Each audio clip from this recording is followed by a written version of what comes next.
Joe Rogan Podcast. Check it out. The Joe Rogan Experience. Train by day, Joe Rogan Podcast by night, all day. You got some stogies, Bert? I bought cigars. There's nothing better that Artie and I were talking about this than a cigar and a coffee in the morning. In the morning, yeah. Nice. You know what's better? A joint. We should address that. Yeah, it's a real issue. Not with me, Tom. No, of course not. Dude, I don't have the cravings that Joe has. You I gotta see For Stanhope. joints. You gotta see Stanhope in the green room these days. Are we Stanhope? recording? Wait, are you? Fucking Stanhope over here. Are you not having any Why are you drinking saying cravings? Stanhope? Because I smoked a cigarette? Chugging I him. smoked one yesterday. You breathed it down in one gulp. No. I didn't even smoke the whole thing. If Camel Cigarettes could do an ad of you sucking down a cigarette, Yeah. I would sniff paint if I could get high for the show. I would huff paint. I would spray paint into a paper bag to get a little bit of a buzz before I go on stage. it's I funny. was just trying to find something. Like, I give me need to something. Give me a feel. buzz. Give me a buzz. I fucking hold my breath, stand on my head. That feels good. That feels good. I'm telling you. I'll tell you what. You know what I really the feel. other day, and it felt good. It does feel good. You what? I stood up too fast, and it felt good. I was like, that's nice. You know what I really feel? The weed writing. When I sit down to write. When I don't have weed and I just sit down to write, it's like I'm writing with weights on. Yeah. You know, it's like running, running with a weight vest on. It's like, no. With weed, I just can get into it. I just get into my head and I just find ideas. Just run. Yeah. Yeah. I like being on stage. Stone. Last night was fun. I was stone sober, and I love being on stage sober. It's Last so, night was fun though. It was was great. fun as That was a shit. great crowd, Dude, I was glad Fun you crowd came down. yesterday. I took one chance. A couple to the far right, older dude, and I didn't see his chick. She was against the wall, and I was making a joke about Liam being old, and I looked over and I saw his chick, and she was his age, and I went, "Oh shit, your chick's old," and everyone, but then I said age appropriate. And then she was like, "Yeah," like because Oh, right. yeah, because like Liam, Right. the biggest thing is when you upgrade. Upgrade your down age. When you down age, we had a buddy upgrade. He brings his chick, and she's Women fucking get angry at that. Very angry. And we get angry at anyone else doing it. But isn't it interesting that guys don't give a fuck? Like if a woman is getting divorced and then she starts fucking her personal trainer and he's Yeah. like 32, Yeah. no one cares. No one cares. Yeah, like- 46-year-old woman, 30-year-old personal trainer, no one cares. No one cares at all. Yeah, if she's single and doing it. Yeah, good for her. Look, she's got a hot young guy. Women are constantly threatened by youth, though. Right? Yeah. Yeah. That's what they're threatened by. Yeah, it's Men are threatened by a bigger guy, like a stronger, Yeah. bigger version of them. That's the threat. And it's a money thing, too. Money, too. Status. Money is a big one that Yes. angers men. Like when a woman leaves a man for a For a rich richer man. dude. Yes. Yeah. That That's a one big is one. infuriating. Because that seems like the one there's not a goddamn thing you can do about You Yeah, can't do anything about if you it. get But left- the yeah. same reason the woman can't do anything. Like if you go, my new chick's 24. Right. Like she can't do anything about it. Women get angry. Yeah, if you have a girl leave you for a college senior, it's like, all right. Yeah. I mean, I'm sorry you left me, but yeah. like that's fine. Yeah. I would think it's funny. Yeah. But it must be Like, how good luck with all But that. here's the fucking- thing: that college senior would, the funny thing is, the college senior would not be a threat to your status. He for sure would be a poorer person. You know what I mean? Like right. if he was a Right. But if he's like some fucking young stud linebacker and he's just sending it in Yeah. every night, boom, you'd, boom, be like, boom. you'd still be like, did he get his allowance this week to take you out? He's in college. Here's the deal: women and men accrue interest differently. Yeah. So like women are like fucking high-end IPOs like out the gate, right. and men are penny stocks. Yeah. And then they invest like they kind of like a hedge fund. They look at these penny stocks like you were a hardcore penny stock, but you were. I remember you were gaining weight and you were fucking like and your materials questionable. It's like Oh my God. No, but like Jesus Christ. But no, but I know I've known him so long that when Christina signed up for him, that was a risky investment. It was. There was no promise of success with Tom in podcasting. You were back then. It was just And she had TV already been on and movies. TV. She had already been on TV. Yeah. She had already had some success. She was transitioning into stand-up pretty quick, getting writing jobs. She was making the money, and Tom's featuring. All of a sudden, your stock fucking goes public. Netflix special. Boom, boom, boom, boom, boom. And then, in a weird way, same thing with me, dude. I was a rescue dog. There was no... I feel like this whole analogy was just for me as a Jew. But but then as that happens, and sounds shitty, but women start aging, and then their stock starts declining, and then all of a sudden it splits and splits, and then you watch this penny stock keep fucking rising, and some dudes go, "What the fuck am I doing with this bullshit stock option? I'm gonna sell out and get brand new fucking stocks." Very interesting analogy. Did you ever see that guy, the woman who put out like, "I'm looking for a millionaire"? You remember that guy? I'm looking for a millionaire to like make me your wife. No, I'm taking sounds off, familiar. and then What you some- say, a guy or a woman? A woman said it, and then some economist was like, "Let me tell you about the laws of diminishing returns," and he broke down why it's a bad investment for any millionaire to take you in. You got to look it up. It's just like great. It's like he's like, your value is decreasing as their value increases. well, but it increases if you're in love with the person. It increases. Oh, It right. stays. I'll always joke about Leanne being older than me and old as fuck and looking very old and all that shit. Jesus Christ. I think she's lovely. This is every week. Every fucking week. But a guy who loves his wife does that. A guy who doesn't love his wife doesn't say a fucking word and What? just upgrades one day. What? Just out of nowhere goes, This is how he "See ya, thinks. bitch." A guy who loves his wife calls her old? Yeah. Yeah, he's like, she looks like really an old the joke. wallet. I told her one time Jesus when we met that dude who upgraded, fucking left his chick. They weren't even married. Common law. Oh, 2 kids, great kids. She was a smoke show back in the day. Now, very attractive 54-year-old woman. I mean, 54, but very attractive. Upgrades to like, I think 27, 33, somewhere around there. The women were livid, and then that night in bed, me and Leanne are there, and I go, I wonder what I could get these days. I wonder what my value is. Yeah. You said that in front of your wife? Yeah, well, that's Front of her, to her. That's great. You would bed get with her. some girl That's that gets great. your ATM number, and she'd be drawing money out of your Oh, bank yeah. account That's what every Leanne day. said. Leanne You goes, get I'd like to see you Yeah. try. And I was like, yeah. And angry. Angry. But yeah, challenge that's issued. That's the, you're kind of curious I would love to get a Tinder profile just to be like, I just See want to what's see. up. Yeah, see what I can do. Yeah. Dude. You'd get some hits, man. Can we operate your Yeah, you Tinder get hits. profile for a while? I would go right to Grinder. I'd remember- point that bitch right over. That's where you're gonna get big numbers. Grindr. If you went over to Oh, Grinder, yeah. oh my I god, had, the a grinder, bears. I had a Grinder account for him. Yeah. Back Really? when we started fucking with each other, Yeah. I opened a Grinder account for him, and it you was would Tom clean Segura up. and people would hit me up, and I'd be like, oh, that's so cool. I can't make it today, but why don't you come see me perform at the Comedy Store?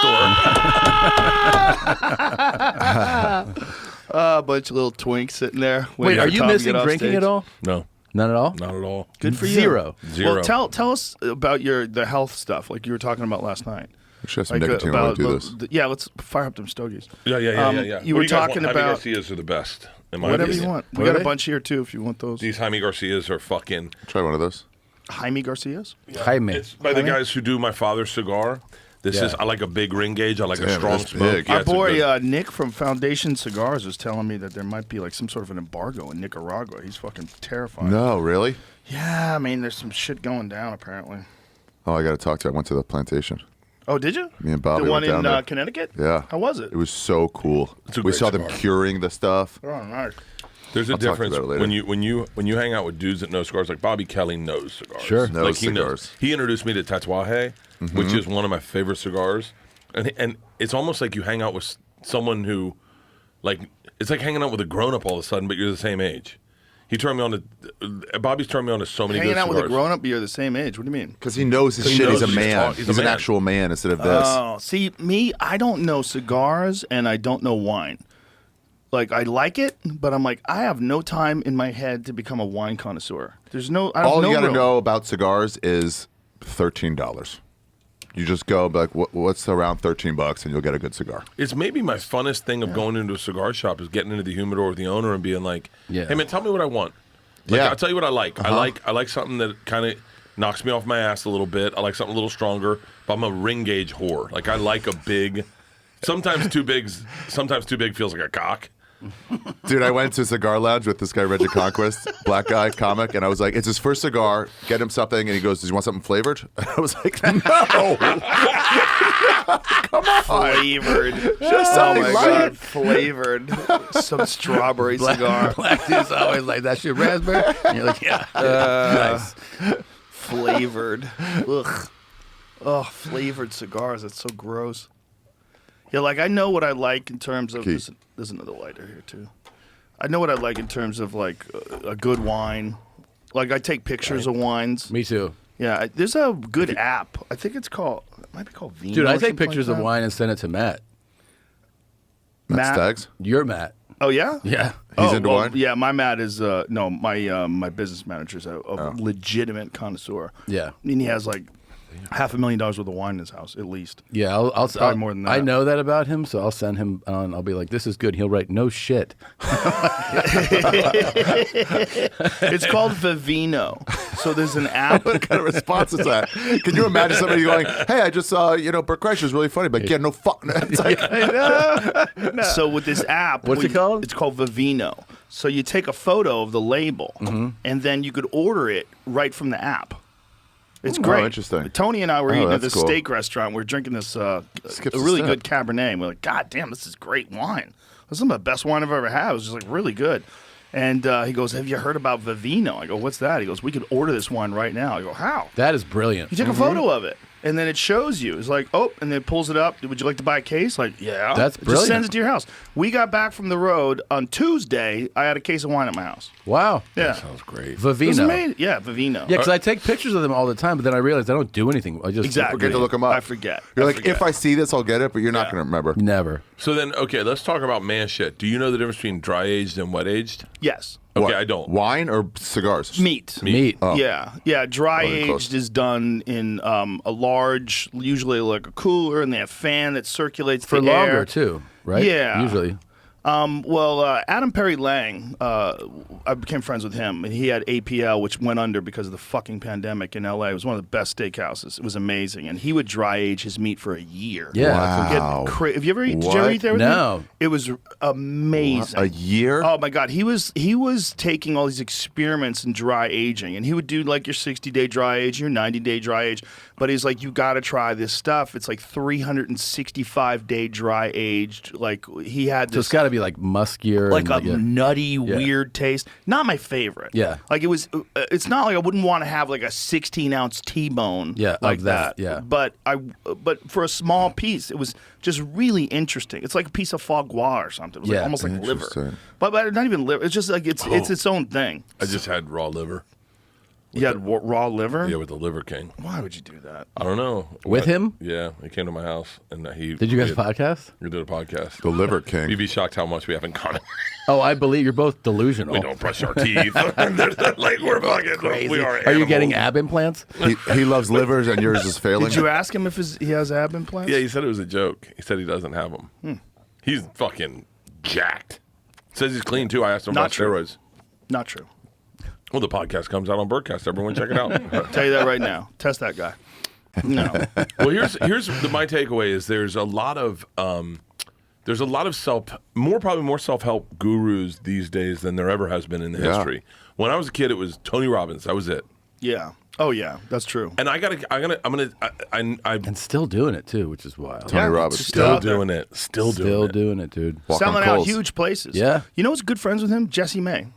Jesse May Peluso. Really? No She's way. good friends with Tony. Yeah, I'd go to Tony one of Robbins. his things. I'd go one of his Yeah, things. Dana White's good friends. Do with we him. all He's we all got did- he's got to be good at what he does, dude. Yeah. Oh, he's gotta be. great at it. Yeah. Put He's a fucking pin. great Put a at it. pin in Dana White. I want to talk about him today. All right, we'll put Definitely. a pin in it. But when I was 21 years old, when I was first starting to do stand-up, I got Unlimited Power, which is one of his books. Yeah. And Yeah. it came like it had like audio cassettes. He would listen to his audio cassettes, and I was living in Revere, Massachusetts, at this shitty apartment, and I was like writing things down and reading his book and like trying to motivate myself and fucking get ahead in life. He's got legit points. He's done a good job of curating really good inspirational ideas. Yeah. Interesting. Well, it's- we all did his birthday show once in Hollywood somewhere. And it was like, Comedy show? he just had a bunch of comedians. He came to the Comedy Store and he was like, all those guys I liked, just hire them. Gave us each $75. It was really cool. And then Jeff Richards was like, 70, no, I'm getting 1,500. Like, how'd you get 1,500? He goes, they said $75. I go, how about 1,500? And they go, yeah, sure, whatever. You know, Tony Robbins respects that. Jesus Christ. That's a great negotiating Yeah, that's tactic. a giant. What about $5,000? What about 10? Well, he's Anthony Robbins. He's rich as fuck. So rich. Yeah, I mean that guy's been selling inspiration for 40 years. That's You ever see the wild. video of him going to? He has a house in Bali, and him making all his servants sing to him. Oh, it's fucking hilarious. What? Sing to He him. makes them sing to him? It's fucking one of my Like, favorites. how does he make them? Like, sing to me. No, He gets the whip out. it's just I'm sure he would never see this as like, but it's a video. He goes to his place. I'm sure he would have a different version of this story. If you saw it, you can see the look in the gardener's face. Like he makes everyone stop working, and then they all do like a traditional Bali chant, and then you can see they're just like, oh, fucking. Okay, here we go. Oh, boy. White guy wants us to sing hallelujah, hallelujah. And also be Chicka, on chicka, cha. film. And also be on film. Oh, you and also be on the internet, right? This is it? it's got to be the video where he's turf, like, and I could see that he still kind of had like a kid's approach to the whole thing. Are we on time or am I late? They had to like The Rock. catch He's a a flight big to fuck. he's Australia. a big he's- motherfucker. He's got legit giantism, you A know. group of people who worked at Namale had formed a Look. semicircle Look at the guy in the middle. to sing a traditional Fiji farewell That dude with the song. glasses is not I here. need to say goodbye again. I'm so All of sorry, the but I men. look forward to coming back home to see all the family again. It's been a beautiful, beautiful trip. Ilavanaka.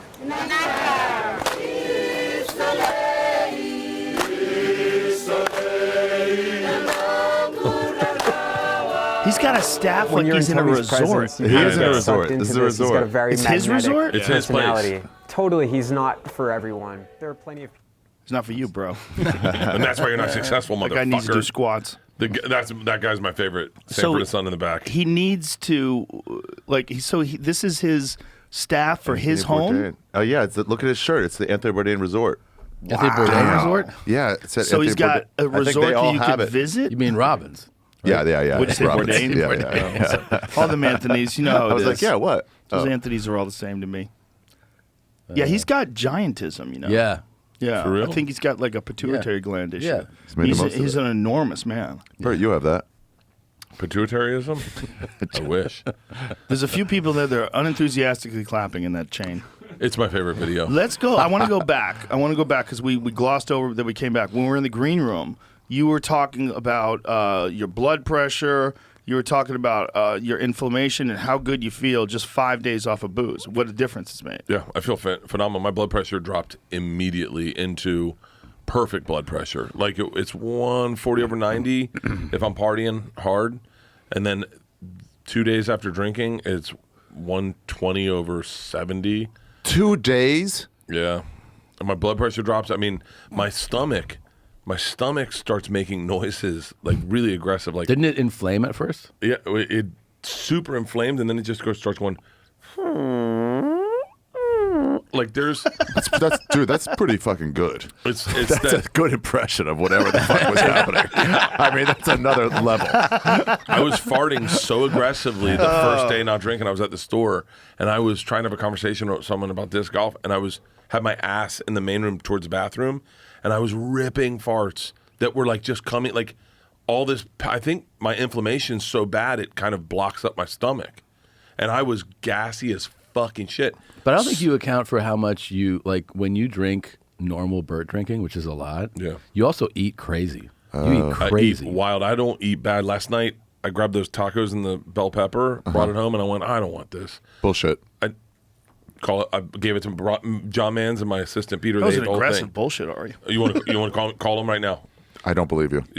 I don't believe you then. Wow, this is aggressive. But wait, so don't There's you no think way. both There's have, literally touch it. multiple homeless people Didn't touch said, it. "Hey, are you eating that food?" And you go, "Yeah, I took it to eat it." Yeah, I wanted to, but I got home and So I went. you were "Hold walking on. around and homeless people were asking you for your food? Yeah, he had a to-go box Welcome to Austin, Joe.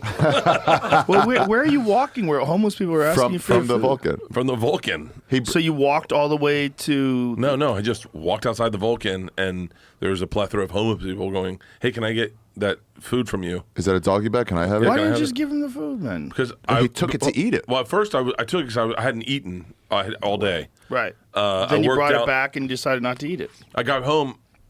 Here's one of the things that happened a little bit when I went. I got this full metabolic blood panel, full comprehensive concierge doctor visit, and the guy said we were talking about changing my lifestyle, and I was, there's a period of time, Tom knows this, where I was throwing up while I slept and breathing it into my lungs. It's called aspirating, and it was giving me hardcore acid reflux. And I went to the doctor, and the doctor said, "Listen, man, this is going to affect your career. You're not going to be able to talk." I was losing my voice like crazy. He goes, "You got to stop eating before you go to bed." And I stopped entirely. I stopped eating before I went to bed because I saw direct reflection in my career. I could do it. And so then went to this other doctor, and he's like, "You need to lose weight." And he's like, "Here's why I think you can do that. Because you did it with the eating before you went to bed, so you can change your lifestyle. It's possible."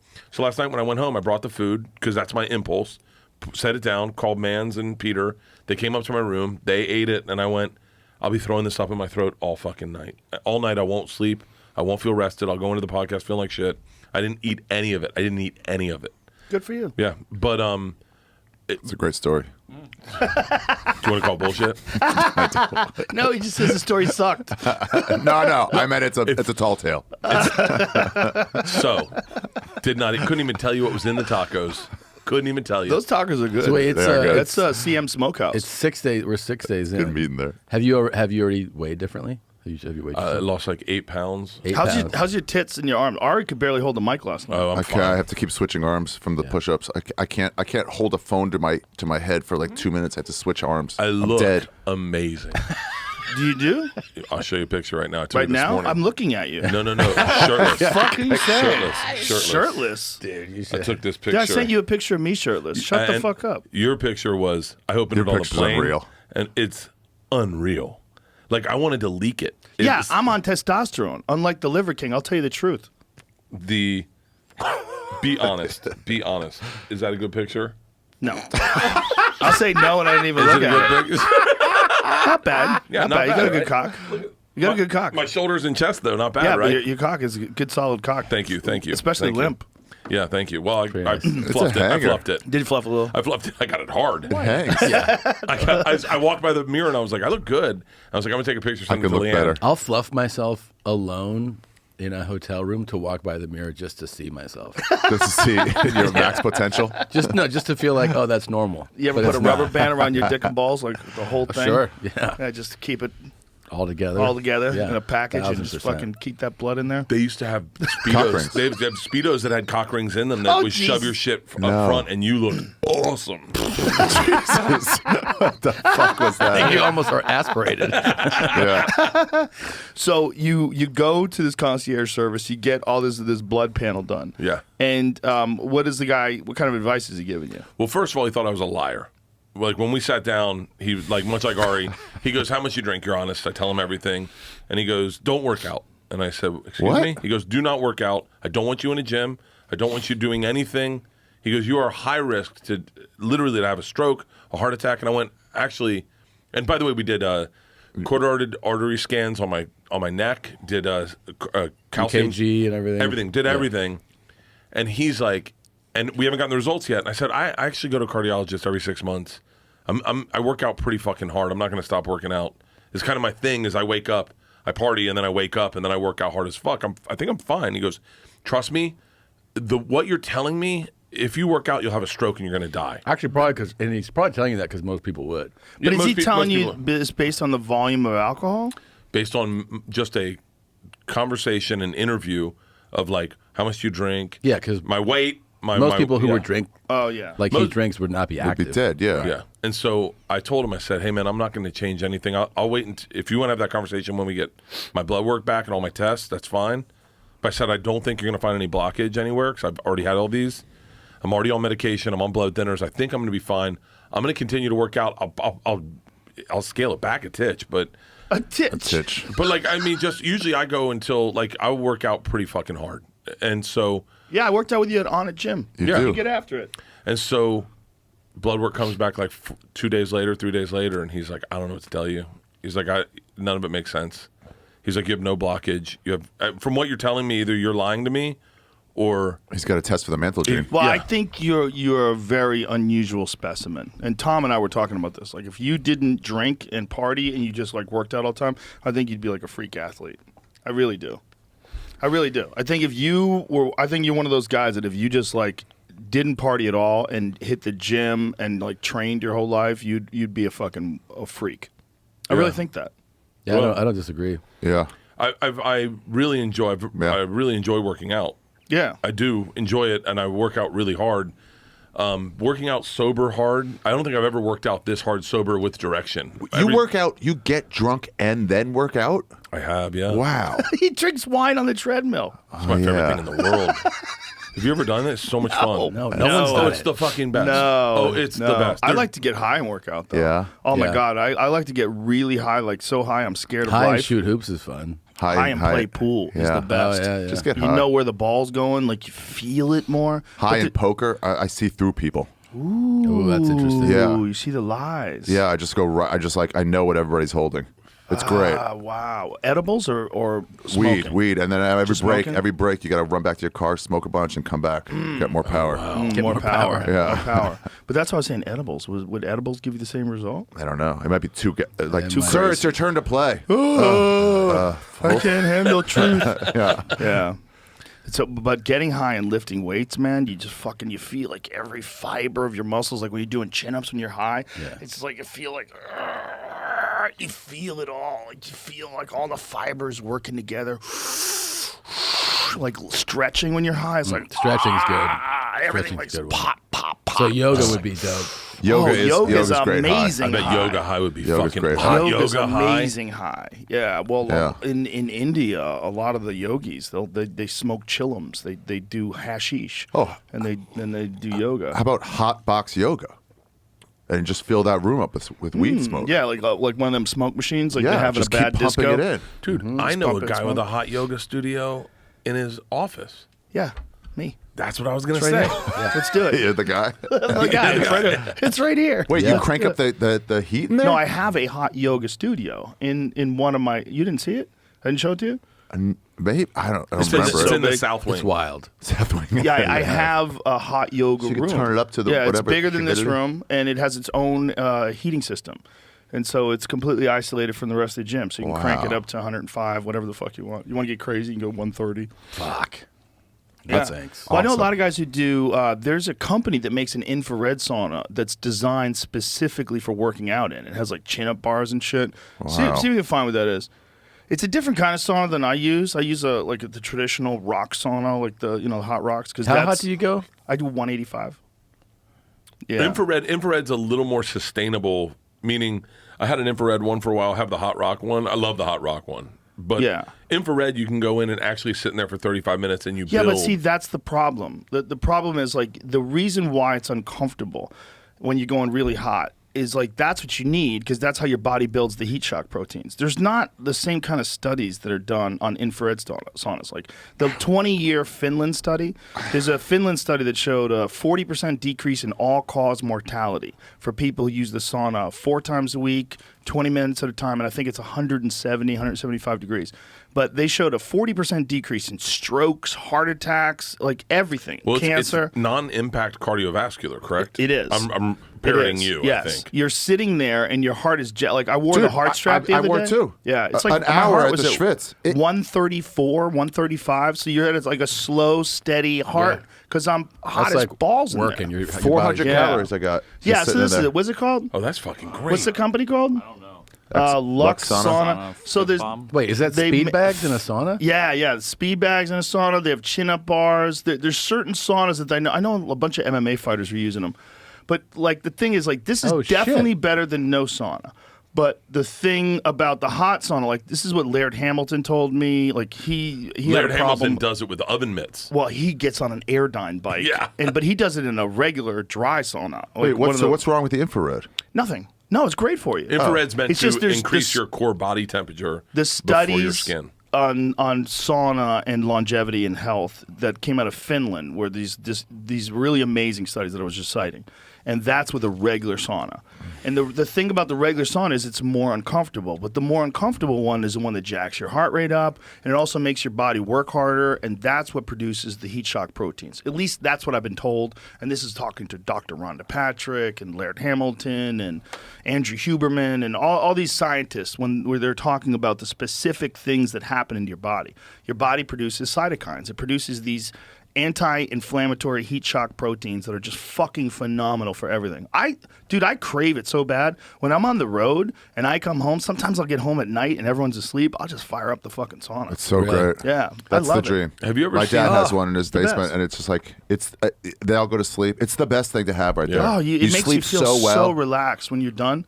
And with the combination of that and the cold plunge. Dude. So when I get home, I get in the sauna. I got a Salus sauna, and then I got that Morosco Forge at home. And we have the Blue Cube here, which is pretty dope, too. The Blue Cube cold plunge, the water circulates. Yeah. So it's like you're in a fucking river. It's like, like you never get like a thermal layer around your skin, so you're never comfortable. When you get out of that fucking thing after 3 minutes, you're like, Yeah. The relaxation. the weight of the world is gone. Did you ever see the video I did where I had my Whoop on and I did my heart rate in the sauna and then I went right into the polar plunge and it went from 145 to 65 in like 3 minutes. Wow. See if you can find it. It's a sped up so you can see it. But my Whoop, I fucking. I can't tell if I slept good unless I look at my fucking recovery. What is that next strap? morning. You I got the new one. fancy strap. Yeah. Yeah. What is it, like a tie-dye? No, it's camouflage. Camouflage. Camo. Ooh, So if Have I'm you in, like, a noticed desert different- You can't war- even see it. Do you have different? camo. Do you have different recovery since you stopped drinking? Oh my recovery on tequila is better than my recovery without alcohol. What? That's Look at this. Look at this. insane. So 141, right? 140, and then I just get in the sauna. You'll Who see did it. this video for you? I did. How do they do that? You can do go on Whoop. They have a video thing Oh, nice. where you can record yourself. I do it every time I go in the sauna. I record my heart rate dropping. And so you go right in and look at. I got to keep my hand out so my Whoop monitors it. Is this next to your old place? Where we That's used my to pee? new house. If you put Look at your that, look at hand that. under, the Whoop won't monitor it. No, because Wow, that's quick. Look Oh, how yeah, you quick gotta take it's out a dropping shower. your heart in down. 2 minutes I'm already in the 70s. Wow. That's wild. Isn't that crazy? 160. It's to 66 in 3 minutes. That's incredible. And then back up a little. Yeah. What That's What incredible. temperature do you keep your cold plunge? Dick at? looks so small in that. Yeah, Yeah, it does. Dick does not look the same Yeah, size. can we 40. back that up and see the dick? Huh? Can we zoom in? 42. Quadrant one. Yeah. Can we see I that? love that cold plunge. Yeah, cold plunges are the best. They're just not priced right, in my opinion. What do you mean? Priced right? Cost too much? I mean, yeah, for the average person listening, they're going, "Oh, I should get one," and then you go and you're like, "Oh, it's $12,000." Yeah, it should be way. It should be Even like some of them are 800. more. The really good ones are even more. Are they really? Yeah. I got one sent to me by Cold Plunge. I think the name of Yeah. the company. Yeah, great. They're expensive, but you could always just get water and ice. You know, you just fill a tub up with cold water and Yeah. go to the fucking The old football ones with Gets just pricey. a metal Gets tin. pricey. Gets pricey. Does it? Yeah. Ice? What? That's how I used to do it. Was with the bathtub and how we do it on the road. We travel with a bathtub. You can get ice out of venues cheap, but no one's performing in fucking venues like that have ice. Yeah. It's about $300 for. No, it's oh fuck. I used to go to North Hollywood Ice. It's $300 for 300 pounds of ice, and you need definitely like 100 pounds of ice to be able to do a cold plunge in. Okay. So you got to that's- pay a bunch each time. So then you think about if you use it for a year, you're really better off getting a real cold plunge. That's why they're priced the way they are. Yeah. And Well, it's complicated. The Morosco develops actual ice. Like I climb in it and I'm pushing ice away to get in But there. you do 34 degrees? 34. You're fucking out of your mind. I'm 42. Yeah. I do 42 is very doable for. I do 4 minutes and do some box breathing in there. I don't think you notice the difference between 40 and 30. It's Really? it's just cold as fuck. I It's noticed the cold as difference because fuck. I got mine. I and can tell the and difference in the 30s. Yeah, I tell got the mine at difference, 50. I started at 50 just Yeah. to see what it was, and I was like, "Oh, this is cold." I mean, if you're going from nothing to 50, you're like, "It's cold as fuck to get into 50 degrees." Yeah. And then I started lowering it, and I felt like within days I could notice the difference going to like 46 felt so much colder than 50. Yeah. You know, it was only 4 degrees. My daughter's friends were over the house, Yeah. and I told them I'd give them $1,000 if they could do a minute in it. Yeah. I gave 3 kids $1,000. Really? 12-year-olds. Yeah. And the parents were like, "What the fuck?" I'm like, "They earned it. They earned it. I just want them to show. I just Who want to show dares? them that they could do it." And were they fucking losing their minds, or they were pretty convinced? And they got out, woo, and they're fucking flexing, slay. It's hilarious. Dude, I met a guy at the Schwitz who's a fan of yours. That's great. It was Dude, fun. I took $300 in a plastic bag and put a rock in it at a party, and I threw it in the pool. And I go, "Who wants it?" And one of George's friends, fully clothed, dives in the pool. Why not? Yeah, why not? It's fucking Fuck it. awesome. But these kids were so pumped, and their parents like, "Are you serious?" Like, yeah. Look, it's like for them to. It's a hard thing to do. Sure. And I'm showing them if you can do this very difficult thing. A minute in a cold plunge when you're fucking It's very hard. 30 seconds you're is like enough. 90 pounds and you're 12 years old. Yeah. Like, Sure. Were their they did parents like, "Hey Joe, can I get a grand if I spend over probably were, but they deal probably still didn't want to say it. You know, that's the story that will last longest with you in your life is those kids will never fucking forget Right. that. Oh Yeah. yeah. Yeah, and they're just thinking about all the things. I gave them $100 bills too, crisp hundreds. Yeah. Yeah. That's good. God, I love that. I love that energy. Yeah. I used to do Chinese New Year's. We do a big Chinese New Year's. Our friends are Chinese, and everyone dresses in red, and I get like whatever the year is, I get that all in crisp ones. And then I make kids gamble for it, and I make them do shit. And it's very fucking Chinese. Very Chinese. Very Chinese. We play a game called Spoons, where you put 5 spoons on the table, 6 kids are playing, and you pass cards, go around, and anytime anyone gets 4 of a kind, everyone reaches for a spoon and they fight for it. And I'll put $100. I go, all right, game of spoons, $100, and you just watch kids. $100 to a kid is a lot. Yeah. That's the fucking best. Oliver Stone thought I was a fucking lunatic. Why did Oliver Stone think you were a lunatic? He was Did there. you just name drop Oliver No, Stone? he was there as Tom knows it. Yeah. He was there and I was pretty drunk and I'm fucking shirtless making kids fight. And he was and like, "I'm gamble. such a big fan. I love The Godfather." And Stone's like, "What the fuck are you talking about?" The Godfather hammered. I love the Godfather. Didn't you fight in Vietnam? He so did not feel my energy. I was like, I could've fucking He's told a you weed that. smoker. Yeah. Oliver Stone. Oliver Stone. I smoked weed with Oliver Stone. That was awesome. We smoked weed and talked about JFK. Oh yeah. Oh, my That is your God. dream conversation. yeah. That's a good one. The only thing that could be better How if he hard knows were a you? lot about the pyramids. Yeah. It was amazing. It was because he's talking about the events that led up to the JFK assassination and all the cover up and everything after the fact, and he's citing it from memory. I mean, in depth details of the Kennedy assassination, just right from memory. And this is like around the time that the Showtime documentary on the I don't know if you've ever seen his. She got a Showtime series. I did see on the JFK. I saw his series where he went to Russia. And Oh yeah, with Putin. Yeah, yeah. That was what he went to Russia with Putin. And they watched Dr. Strangelove. Yeah. Yeah, they that's watched right. that Kubrick film. Yes. Amazing. Amazing. Yeah. And Yeah. they talked about, all of kind of Putin policies. and- Yeah. With Putin? Yeah, with him. He said that Putin was being treated for cancer back then. Really. I bet Yeah. they got a new treatment that no one knows about. Well, they definitely have new treatments. There was a treatment that was just in the news the other day where they get, what was it? It's like a version of the herpes virus. Google this. There's like a mild version of the herpes virus that they gave someone.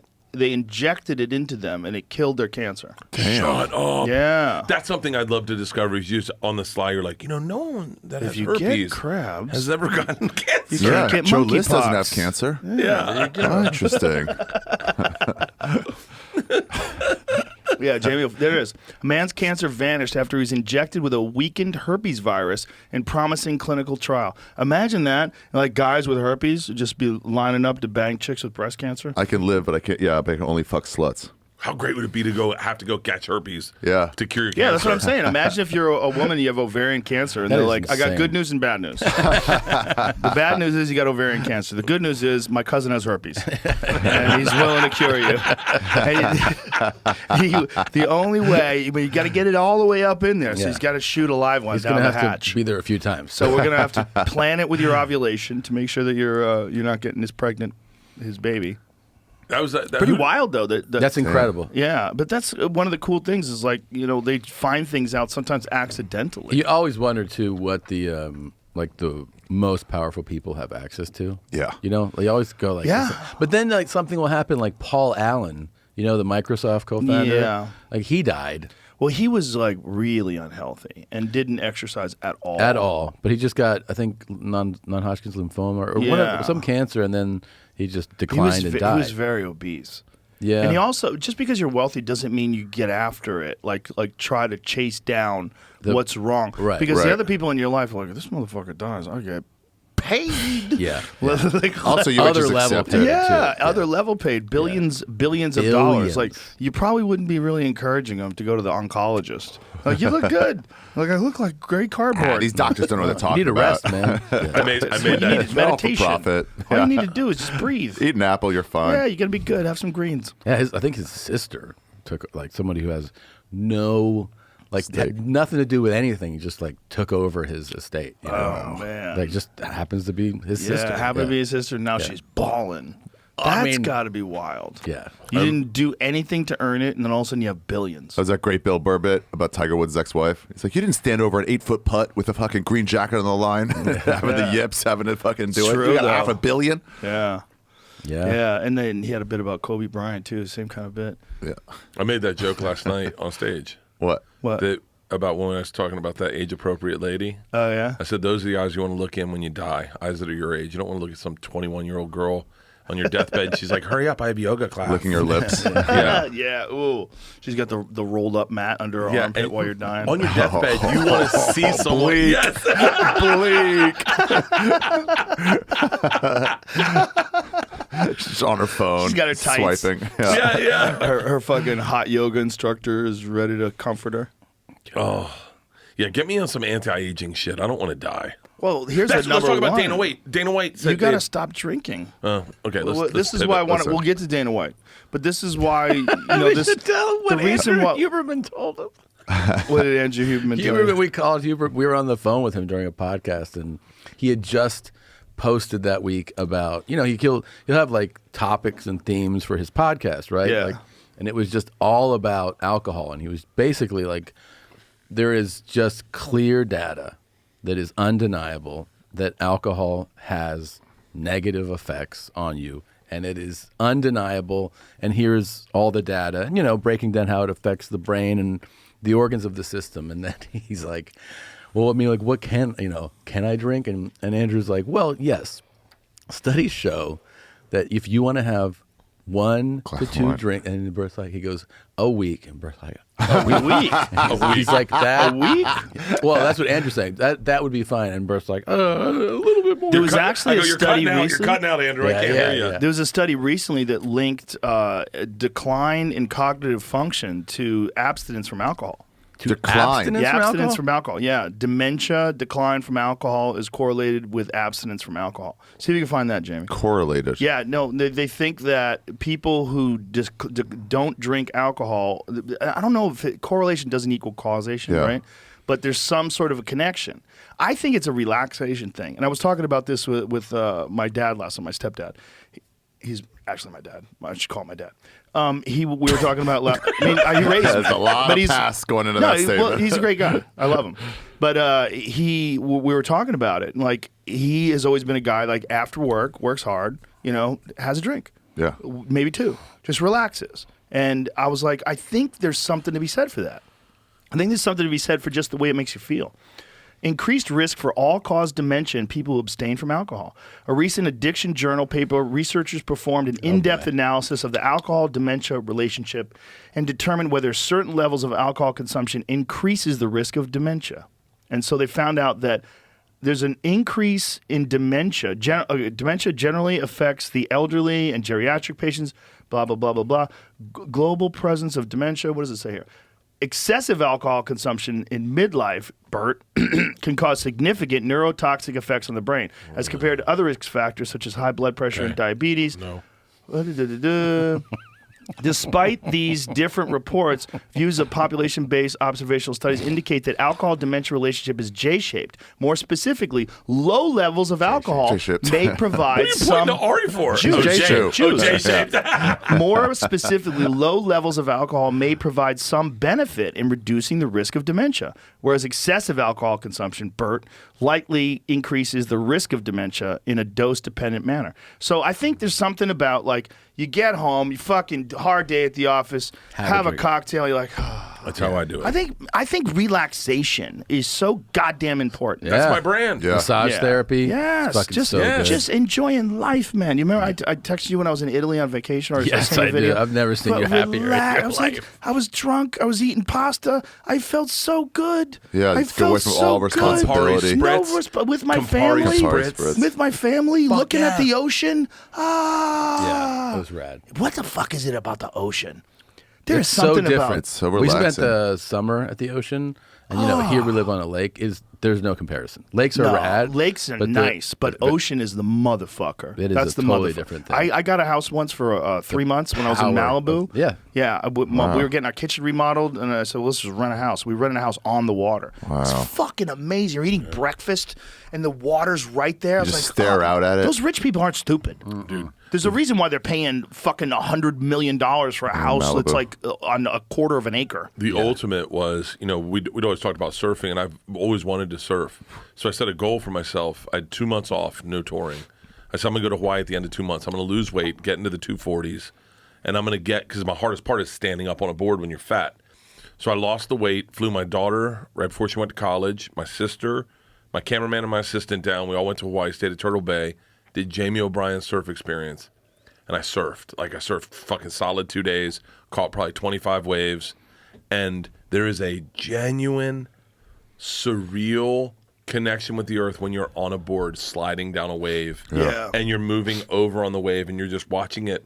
It's the coolest fucking thing that I've ever done. And then you look at these guys like Nathan Florence and Kai Lenny and Koa Rothman who they're like fucking savages and they're going into Jaws, towed in, and you're just like, or Those that guys are wild. That's a different thing, though. That's a different that's thing. Those extreme. guys are adrenaline junkies to the extreme. But the connection those guys have with the ocean, Oh, yeah. is so primal.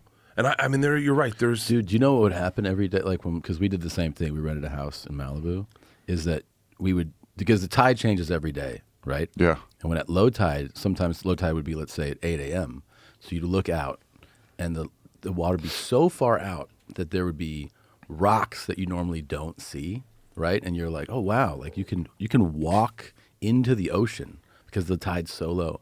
Dude, high tide made me respect and fear the ocean so much. Why? What do you mean? Because it would come up and hit the house with such violence on some days that you would go, if I, an adult who can swim, were down here right now, like most likely you would Smashed. drown. And you would get Oh, yeah. pulled out and die. Yeah, that happens all the time. I know, but like when you're Yeah. living there, you're like, holy shit. 'Cause Yeah. You're seeing it every day. You look down. Well, you're you like, know, the difference for me was at night. yeah. During the day, the ocean is like this beautiful, inviting, At night, you wonderful see it, thing. yeah. At night, it's dark. And So you just dark. realize, like, oh my God, that's like a fucking 100 trillion gallons of water. Like, what Mm-hmm. the fuck is that? the guy who discovered Hawaii. Not discovered, obviously, there are people there first. John Cook. John Cook, is that his name? Captain they, Cook? They ate Captain him. Cook. They ate him? They ate him. Really? They didn't Yeah. eat him. Yeah. No, they didn't eat him. James. I just when I was in Hawaii, I watched. I like listened that to story. documentaries. They ate about- him. I like They Ari's killed story him. better. They killed him and ate him. Well, no, Let's go with Ari's story. well, you know what? He couldn't swim. Isn't that crazy? What? He got in a boat and he, He couldn't can swim? he can He baste. couldn't. That's how How they got long him. does it take to learn to swim? That's how they I got him. think Is I that- could seaman. learn to swim in about 10 minutes. It's not like it's not like doing jujitsu. It's you fucking do this. Well, I think You it's so breathe, built good. up in your head. Yeah, they that panic. by the time you get in there, it's panic. Yeah, but you could. Hey, learn. you live on a boat. How do you not? How do you not? He learn how to never swim? learned how to swim. That's how they got him. He went in and he tried to escape, get to the water, and he had to stop at the water because he's like, I don't know what to do in there. He fucking boy. traveled the world, discovered the Sandwich Islands and all of Hawaii. They're called the Sandwich Islands? It's because the In girl Italy, of they're called, sandwich. in Italy, they're called the Sandwich Islands. Oh. What a fucking weird thing to not know how to do. I can understand if you don't grow up near a pool and you never learn. Yeah, and yeah. You're like, Dumb oh, I fuck. If never you're learned a how to boat pool. captain, Yeah. that sounds Ridiculous. crazy. There's a lot of comics that don't know how to swim. Who? I'm not going to say his name. Who? It's Say his name. Embarrass them. No, it's not cool. Call them out. Well, just spell it out. SEBA. Maniscalco? I didn't He doesn't say know how that. to swim? I was going to Oh, say. I could teach him. I Isn't could he teach him. embarrassed? He, Aren't you embarrassed? I'm sorry, He knows how to Sebastian. swim? It's one of He's my a favorite. great It's one of my guy. favorite. It's Crazy. one of my favorite bits. I watched him talk about it on stage. About and I how he was can't swim? crying, laughing, Wait a and minute, I, he talked about it on stage how he can't swim and you won't And you're say it. afraid I know, to but say. it's his bit. It's his bit. I don't want to fuck with his bit. Fuck? But that's not fucking with his bit. But I went backstage and I was like, "That's fucking hilarious," and he's like, "Eh." And I go, "You really can't swim?" And he goes, "No." He goes, "No, not everyone can swim." I go, He's got a pool. "Everyone can swim." What? Sebastian. He's got a pool. What does he put the floaties in his arm? No, he was taking swimming lessons, and it was hilarious to hear So a grown if man. he took swimming lessons, now he knows how to swim. No, Fuck out of He here. failed his lessons. I don't know. Look, They had to keep fishing him out. he did it on stage, and It's I gotta was be crying, laughing. Kind It of was- humiliating to be an adult. He has a kid. You know what's really I know. amazing? When your kid can swim better than you.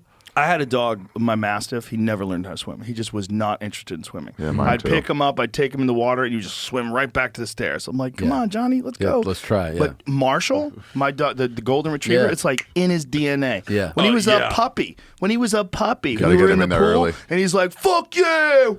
Some kids just take to jumps it in the quick. water. My oldest took to it real quick. Yeah? Yeah, he swims like a fucking lunatic. I think now. if they just do it early, You it's got to do it fun. early. You got to get your Yeah. dog in the pool right away. Yeah. Does And keep Marshall doing it. dive down? Oh yeah, he does Dives everything. underwater? Dives? He would. I mean, if the ball's underwater, he'll go underwater. Are- That's a water dog though. Like Yeah. he's a golden retriever. Mastiffs are not. Our old Mastiff, Priscilla, the funniest fucking look on her face one time. She fell into the pool. We didn't know she fell into the pool. She fell into the pool. She got herself out of the pool. And I saw this look in her face. She's by the pool, and you could see it in her eyes like, I just witnessed death, but I didn't figure it out. And I was like, wait, why are you soaking wet?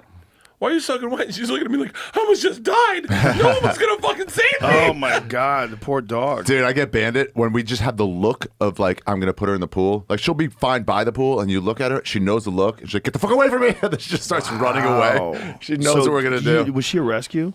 Yeah, but like as a baby.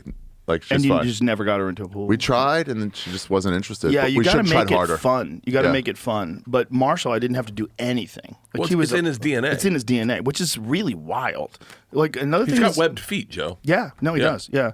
Well, another thing that's really wild is the retriever aspect. I didn't teach that dog at all to bring a ball back. It He just just brings does it it. back. Yeah. Like the first time I ever threw a ball to him, he picks it up and he brings it back. It just like holds Wow. it. Knew Like, how to fetch. instantly. Doesn't know how to let it go, but he brings it back. Like the other day, I came home, I let him outside, and then I left the door open and I went to the bathroom. It took a leak.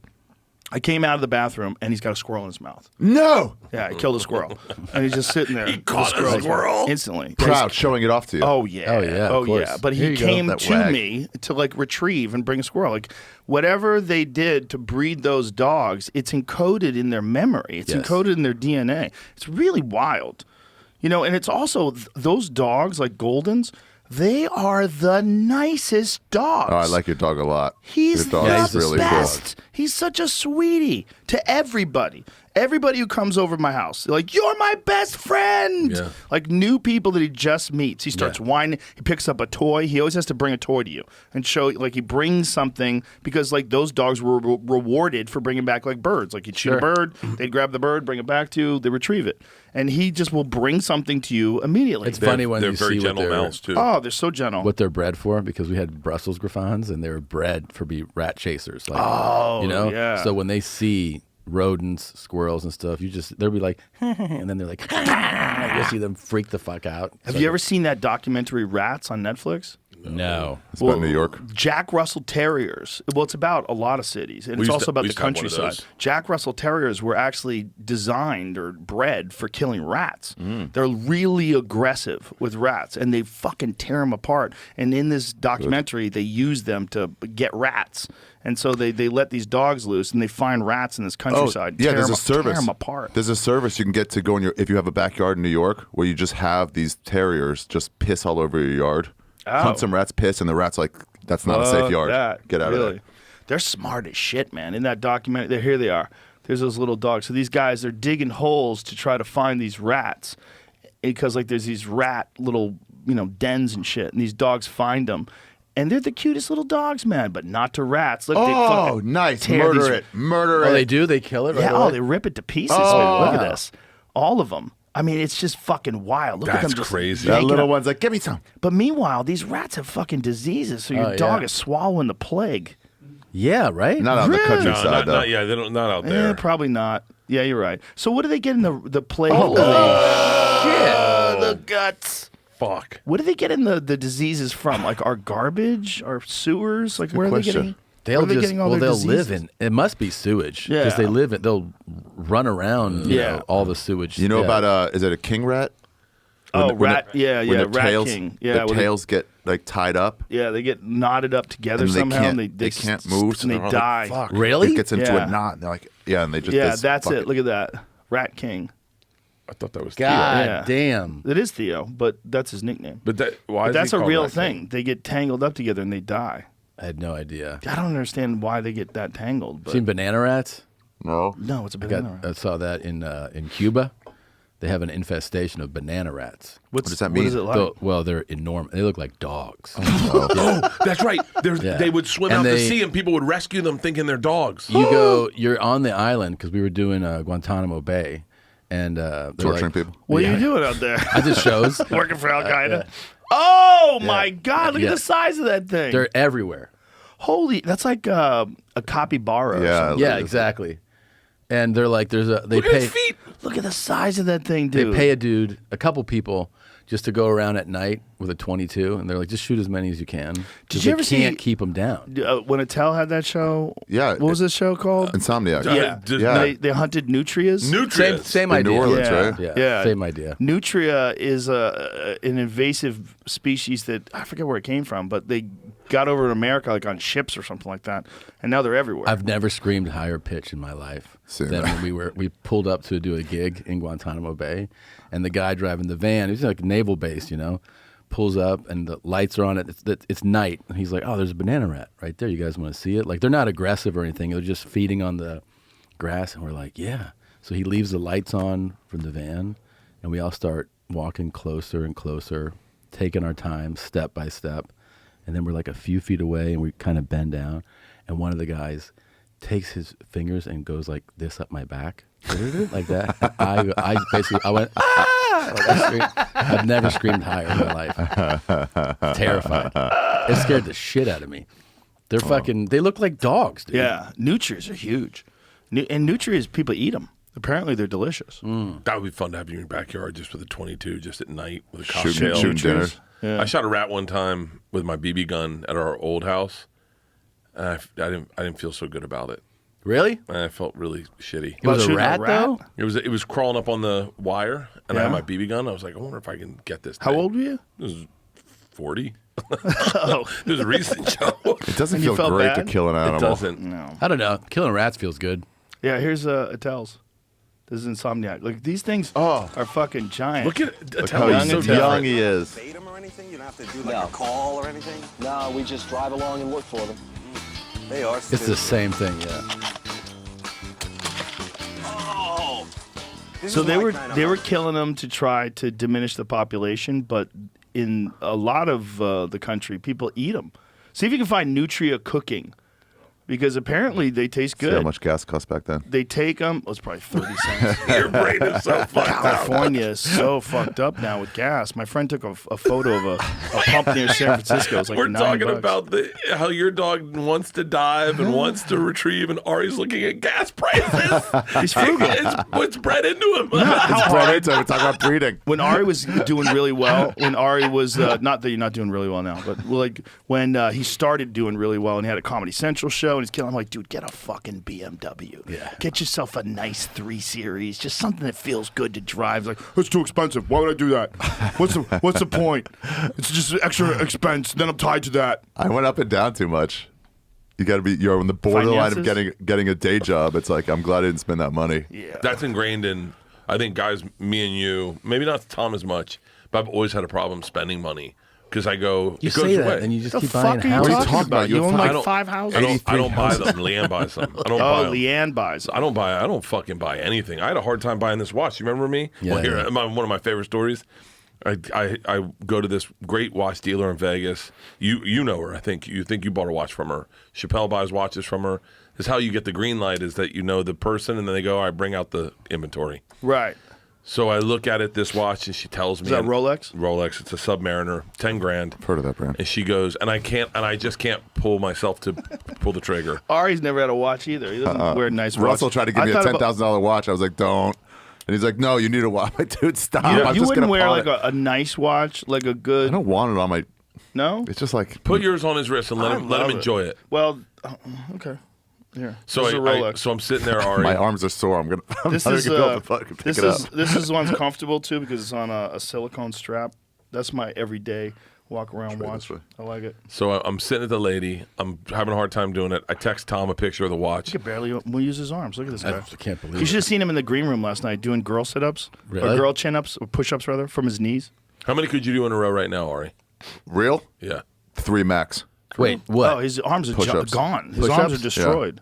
You got to realize, like, we have all been working out during this time. Yeah. Ari doesn't work out Yeah. at all. Ever. It looks good on you, Ari. It does look good. That looks That looks good. really. And Don't if you I find bought it, you it kind one- of shifts up? But and that's you're just- always No, like, because you make trying it to push tighter, back stupid. down. Make it tighter. If you want to watch, I will get you why a was watch. the stupid Tell in me. there? Tell me. Joe, Tell me. Joe, I can I don't. just Thank you, greenlight I it? don't. I would love to him, get you a please watch. get him a watch. I'll get you a And watch. It's so much fun to wear. I'll get you a nice Omega Aquaterra. It's a nice kind of subtle, not too flashy, but a really well made Fuck, watch. That's white with a- gold Sky yeah. Dweller. Ooh, the Why is my oh, wrist no, look no, no, smaller? no, no, Fucking no, no, blinging no. out. Make him be the whore he wants to be. No, You'll no, get no, me no, murdered no, in no, New no. York. Yeah, I want to get him something that's like under the radar, but it's a nice, like really well made. This makes my automatic wrist watch. look daintier. No, it doesn't. No, you actually look like a grown up all of a sudden. Yeah, it looks good. It looks good on you. I like it. Do you want it? No, dude, I appreciate it. Okay. Yeah, here we go. Diamond Rolex. Yeah, Datejust. right. I'd wear that. Balling! So you. Letting bitches know. I'll tell you the right one- when your special comes out. That's what you do. Guys, Get I'm that? killing it with my special. Put it out there. It's only $9,000. Come on. It's doable. What's the fucking- one? What That's if a you fucking do, dude? small Get car. one. Get one with like a Star of David on the dial. Right Chew it up. Yeah. for the promo stuff. Yeah, why not? For the Wait, if I promos. got you a watch, would you wear it? I'm just not a watch wearer. Shut the fuck I up. feel bad. You're a watch wearer when you wear a watch. You're a swimmer when you get in the pool. What the fuck are you talking Joe about? wasn't a watch guy. Early on, old school Joe Rogan was not a watch guy. I remember him saying, like, I'm not buying fucking fancy watches. I got this G-Shock. I wear this. I love G-Shocks. And now, oh, look at Ooh, that. Oh, look is at that a Jewish watch? I think that's Arabic letters. It's Arabic lettering. That's beautiful. That's Wait. beautiful. That's a fucking beautiful watch. But I'm not into diamonds, man. I was at a jewelry store once, and this guy was explaining to me how they make diamonds now, like artificially. Oh, yeah. And he was like, "Yeah, but it's a real problem." I go, "Why is it a real problem?" And he was like he was coming at it from a diamond seller's perspective. Sure. He's like, "Well, you know," I goes, "Is it a real diamond?" Like, yeah, but it's Drives not down the legit. market. It's not legit because it doesn't come from the ground." I go, whoa. Is it a fucking diamond? Is it a it's diamond or a diamond. not? Yeah. Yeah, but people get upset if they find out that it's artificial. I go, "What is it?" But it's an actual diamond. Like, if you make an actual diamond with a machine, like, why do you give a fuck if it came from the ground or it came? I would actually want it more if you it made came it. from technology. I think Yeah. that's kind of cool. And it's real. I want a blood It's diamond. real. It's not it's not like a I cubic want to know people zirconia. died. I Yeah. want someone. Yeah. I want someone with one hand missing delivering I want it a to me. testimonial from the fucking orphan children. But Yeah. women do not want that fucking man-made diamond.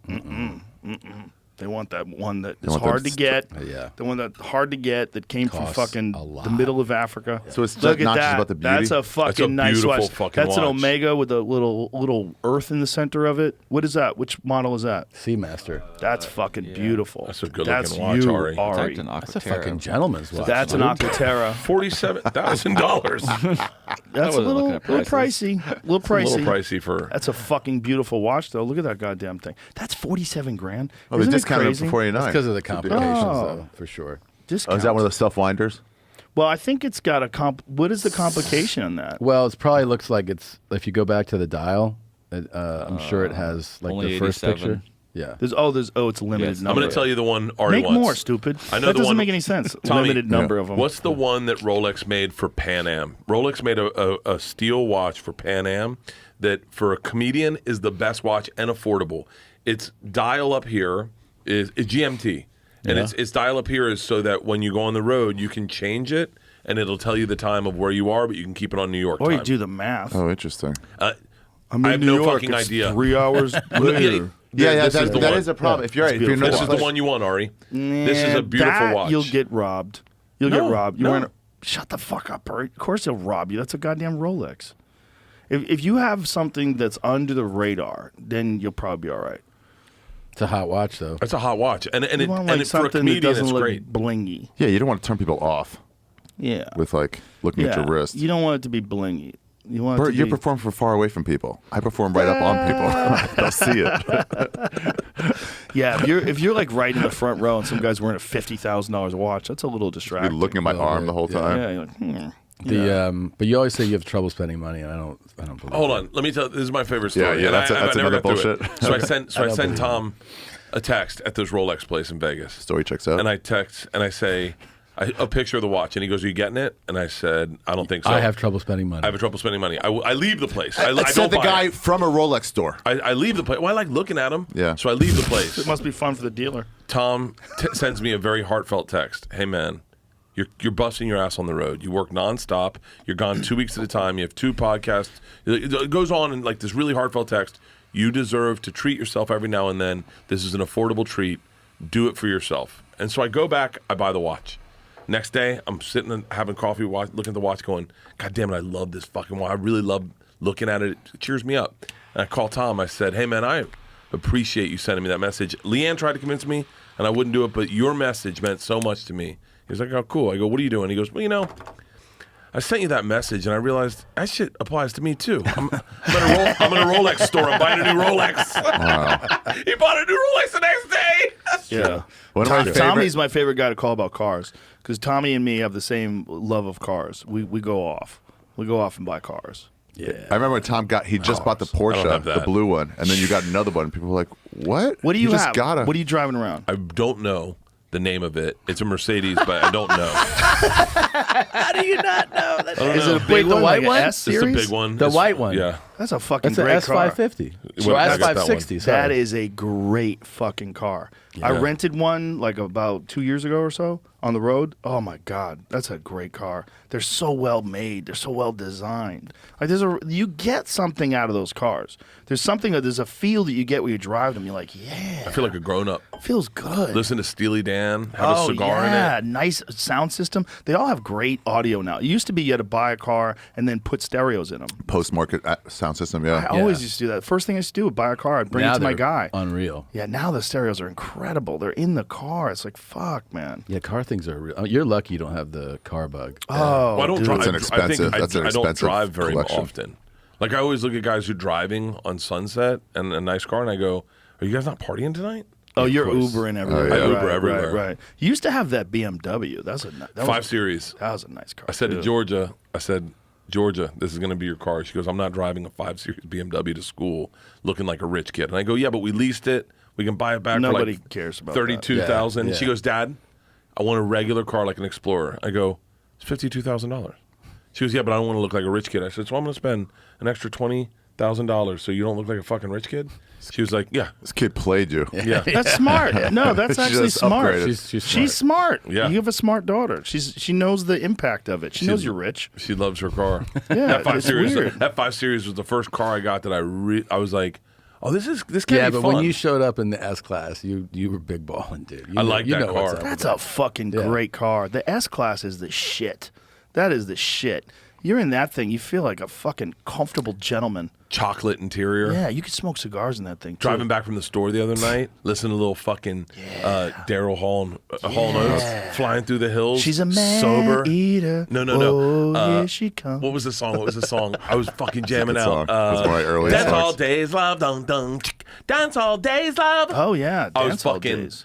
Oh, it's nice to pull out of the store and Yes. and just be like sober. Oh my god, my favorite thing was like coming down Laurel, and I'd be listening to like some fucking jamming Rage Against the Machine. Headed to the store, Wang Chung Oh, my dance all bad. day. Oh, it's Wang It's Chung. Wang Chung. I didn't have my glasses on. Well, Thought it's it a was white Daryl- I guy. said it's Daryl Hall. and Same Oates. guy. So it looks about the same. Good mullet. That's a great song too, though. Driving to the store is it's fun. On Laurel, you go fast. That's a fun drive. Yeah. Oh, it's also like you're on your way to the fucking promised land. Like for us as comics, the Comedy Store was Mecca. Like I remember being an open micer. Literally, that's what. Yeah. An open micer, and I always knew that I had to get to the Comedy Store. I'm like, if I'm going to be a comic, I have to get to the Comedy Store. Like when Mitzi passed me as a paid regular, it was one of the best days of my life. Like I remember that day, like I'm a real comic. Yeah. Like I can't believe I'm passed at the Comedy Store. Yeah. It was like that place. It was just not a comedy club, man. You get Did she past tell the- you, or did they call you the next day? She told me. told you, yeah. You're really funny.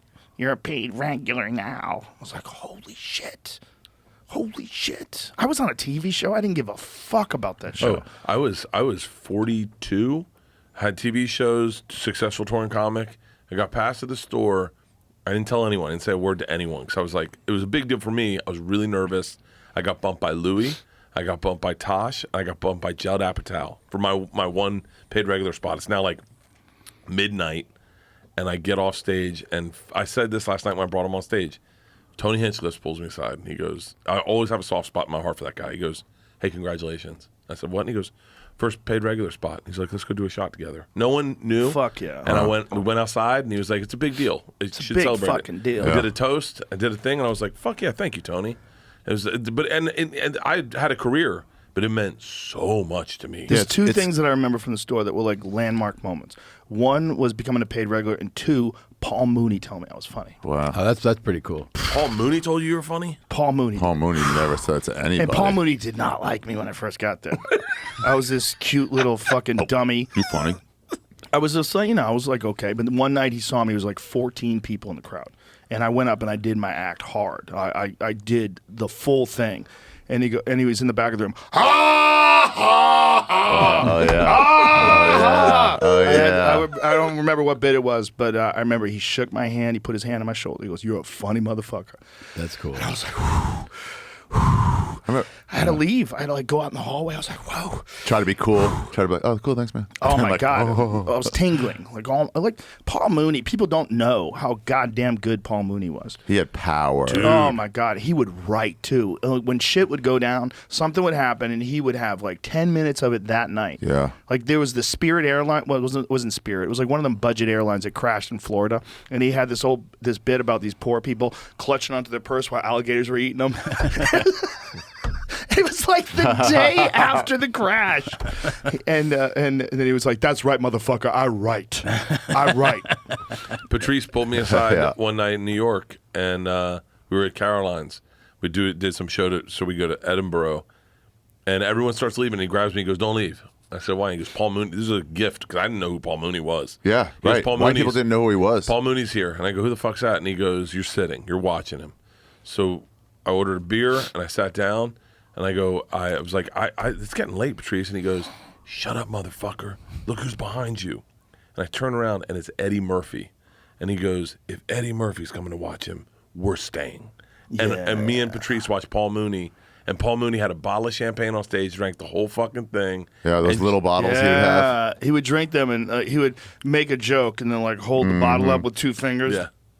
And you'd hear Eddie Murphy, ha ha, ha ha, whatever his laugh is. Yeah. Dude, your impressions are on point today. Say an ethnicity. Say an ethnicity. I'll bang it out. Do it. Go, go, go. Taiwanese. Hello. Nailed Pretty it. good. Pretty good. I do it all day. Give me a comedian. I'll do an impression of him. I'll never forget being in the main room. One night, and I called you up, and you were on a motorcycle in Vietnam. Oh yeah. And I was like, "You got to quit that show." That was a good bit. I should do that. That was a good story. Because he called and he's like, "What are you doing?" I was drunk. I'm high. I'm running through motorcycles through rice paddies in Vietnam. And he was like, "You are the fucking machine. You got to fucking get away from this Travel Channel shit. Be a comic. Do this. Fucking right. If you don't talk about this on stage, you're wasting your life. It's not fuck this." He was like, "This is who you are. These experiences are who you are." And I was like, "Fuck yeah!" And I'm still high and drunk, hang up with Joe, and I'm flying on the motorcycle now. I'm like, "I'm the fucking machine." And then my wife calls. And I was like, she's like, "What's up?" And I was like, "Well, it works so well with Joe." I'm drunk, I'm high on a motorcycle, and I'm flying through rice paddies in Vietnam. She's like, "You dumb motherfucker. You're a father of two. You have high blood pressure. Walk that thing home." Walk it home. What a walked it different way of home. looking at the same Can you situation. imagine though being a woman and like you're waiting on this guy and he's making a living? You're the breadwinner of the household, and you're a wild person. You're out there drinking. You're on a motorcycle. You're in another Crazy. country. He's a crazy person. If you break your leg, they're just gonna saw it off. Like what the fuck? Yeah. Terrified. Yeah. I mean, imagine That's the like fun, though. counting on That's the someone fun. like you, Yeah. whereas a friend is like, "Yes, go for it." But I don't, I don't rely on you for money. Like I couldn't That's funny. I imagine. rely on you for money. Not anymore, you don't. Hey guys, this weekend, Youngstown, Charlottesville, Florence, and Charleston. BurtBurtBurt.com. Is it BurtChrysler.com now? Burt. Still Burt. Something's Burning's back. You gonna come do an episode of Fuck Something's Burning? yes. Fuck yes. yeah. You tell me about the Eddie Bravo one, because Eddie Bravo is Eddie one of the Bravo. funniest guys that's ever lived. Eddie Bravo comes in and Sam doesn't drink, and I go, "You want to drink, Eddie?" And he's like, "Fuck yeah!" It's a good Eddie impression, right? Good. Fuck yeah! And so he's like, so I make him Tito's and soda, and me and him start going drink for drink, Tito's and soda, and he is on a fucking burner. He is telling bits. He is killing top to bottom. At one point, I go, "Eddie, you stand in front of the Lord and you got one thing to tell him. You do great. What is it?" And he goes, "I choke out motherfuckers with my legs." Wow. He told this story. I don't want to. He told a story about fucking a girl with a stinky pussy and stinky feet. It's one of the funniest It is the stories. He told me funniest that in story. Australia. Yes. Fucking How funny is that yeah, story? like mixed in colors. Oh my god. He said it was like blue and yellow, like mixed green. Yeah. Smells. Yeah. Smells all coming together. And he goes, I had to get her vitamins. I was in love with this girl. brought out a book. He's like showing her about nutrition. Like, this is what's going on with your vagina. He is so fucking funny. We did, and then by the way, I had to do an integration for Solo Stove, so like we had to do the episode, and then at the end for to pay for the thing, we all go outside and do an integration. We cook outside, and Eddie Bravo's going off about mosquitoes. I don't remember having itching sauce, but when I was a kid, then we go into my house. We're still drinking. Isla comes down. She goes, and I go, "Hey, Isla, you've always wanted to do jujitsu," and Eddie's like, Eddie's like, "You'll never get raped." Oh my God. He's just Oh like, my God. and he's awful, and then I sets her up with private lessons. Eddie is I'm telling you, man, He's very cool. He's the fucking greatest. He let me train when I was at my port. He let me train free for like 2 years. Yeah. Dude. That guy. I love he him to murdered the death. heart. Him on Something's Burning. Him. I gotta say, him, Mark Norman, and that one's blowing up. Jeffrey's on this week. He's on right now. I have to say, Jeffrey? Jim Jim Jeffries? Jeffries. Oh, Jim Jim Jeffries is fucking. He's great. So many great episodes, but I'll tell you the one I'm looking forward to: Tim Dillon and Whitney Cummings. Oh my god, that's gonna be great. You know how I almost pass out when I laugh? Yeah. 4 times. 4 times. Tim Dillon. It started very casually. "What are you making today, Bert?" And I go, "Well, and then Whitney, Tim, if you were making meals, what would you make us?" And he looks at it and he goes, "Percocet pudding, Whitney." That's his first joke because it's got Percocets in it, which you like, and it's pudding. He killed the hardest I've. He's He's money the on best everything. ranter. He's great Like ranter. with him, the Yeah. best ranter. Like he did a rant on this podcast about the decline of the American saw it. Empire. I You just let him go. You got to let him go. You It's know- one of the best rants I've ever heard. We No, talked the to- best rant I've ever heard in my life. I listened to it with Isla. It's incredible. And we're in the car. I'm drinking to a football game. We're listening to it, and I look over. She's smiling and she's nodding. And she goes, "Who is this guy?" I said, "You've met him." She goes, "I know this guy." I go, "Yeah, he's coming to the house next week." She goes, "Can I meet him again?" I said, "Yes." So I'm doing the podcast with Tim, and Isla comes down. She's like, I go, "Hey Tim, give Isla some life advice," and Tim just goes on a fucking. She's 16. Yeah. Da-da-da-da-da-da-da-da. He's so fucking quick, dude. All those guys, that generation, the Mark Norman, Tim Dillon, Shane Gillis. Have you seen the new Gillian Keefe special? Oh my I god. haven't, but it's I'm yeah. sitting at Dane Cook's available right now. special It's with so Leanne. funny. And, It is and so funny. I bought it on the thing. I'm sitting with Leanne and we're watching his special before Dane's special starts, crying, laughing, and the people around me are looking over my shoulder, crying, fucking Wow. laughing. Shane Gillis is fucking special, man. That he's guy. he's very, very good. And he looks special. He does look special. A little bit. He does. talks about that. I too. know, which is He so needs to fucking address it. Have funny. you seen the new bit he does about George Washington Museum? That's great. Yes. Oh It's a great my story. god, it's a good bit. It's one of those bits where after it's over, I'm like, thank you. He did it at the Ryman. We did a This Is Not Happening at the Ryman. And it crushed. The best was on Fully Loaded. We took Georgia with. My oldest was PA, her and her friends. And they're all pretty woke, right? Like they're kids, they do their pronouns when they, whatever. No. Yeah. Well, they're kids, Joe. It's L.A. And so, but they've never really seen live comedy. So Shane Gillis goes on stage, and immediately I'm like, when he starts talking about Trump, I'm waiting for Georgia to just cringe. And I watch Georgia and her friend. He goes into the George Washington thing, and the black guy comes out, and yeah. and he goes, "Hey, get back there!" And George and her friend are like, and they're laughing, and I go, I bust good for her. them. I go, "What are you doing?" She goes, "It's just the way he says it, Dad. It's so funny." And I know you're not supposed to laugh at this. I go, "Baby, it's okay." It's good By to get the a end- long laugh. By the end, they were obsessed with Shane, and every time Shane would go on, Shane, Attell, Big J is doing fucking fucking that pronoun joke about fucking Demi Lovato. Oh, yeah. And they're crying, laughing, and then the whole time they just hung out with these guys. Last night, Shane Gillis comes up to George and her friend. And he goes, "You guys sneaking beers?" And they're like, "No." And he goes, "Don't fucking lie to me. I'm not your dad." She goes, "No." And this is how much they like him. And they go, "We're sneaking a couple beers." He goes, "I won't say anything." Sits down right next to me. "Your daughter's drunk."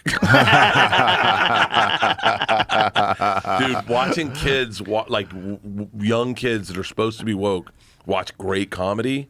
Because they love the release. They don't get it. They love the release of laughing at something wrong. And they never get it. And they're like, oh, we've been missing this part. Well, you know why? It's because there's not a lot of it out there. Right. They're not exposed to it enough.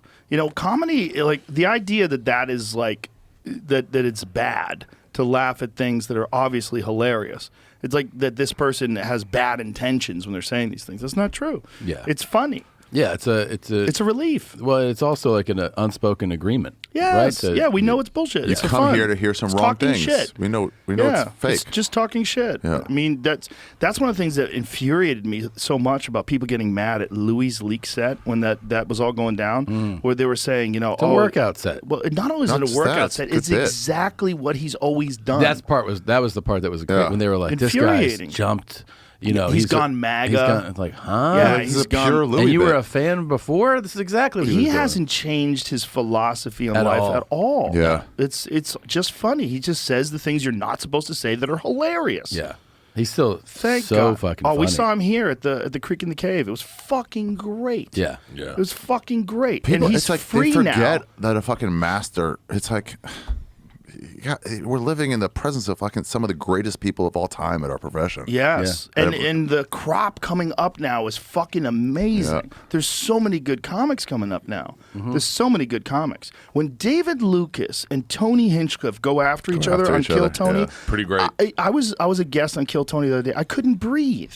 I was laughing so hard. I was just holding my side wheezing. He's funny as shit. too. Lucas is a bad motherfucker. Yeah. He's so good at talking shit to Tony, and Tony's so good off the cuff. Tony's the best host of that kind of a show that's Sure. ever existed. Like a live. He's so good, and Yeah. he's been doing it so long now. He's so polished Quick, and short so tags, sharp. yeah. Oh my God, this is such a good time for comedy, man. That's why I'm so pumped to open up my club. Oh, I'm so excited. You got a date?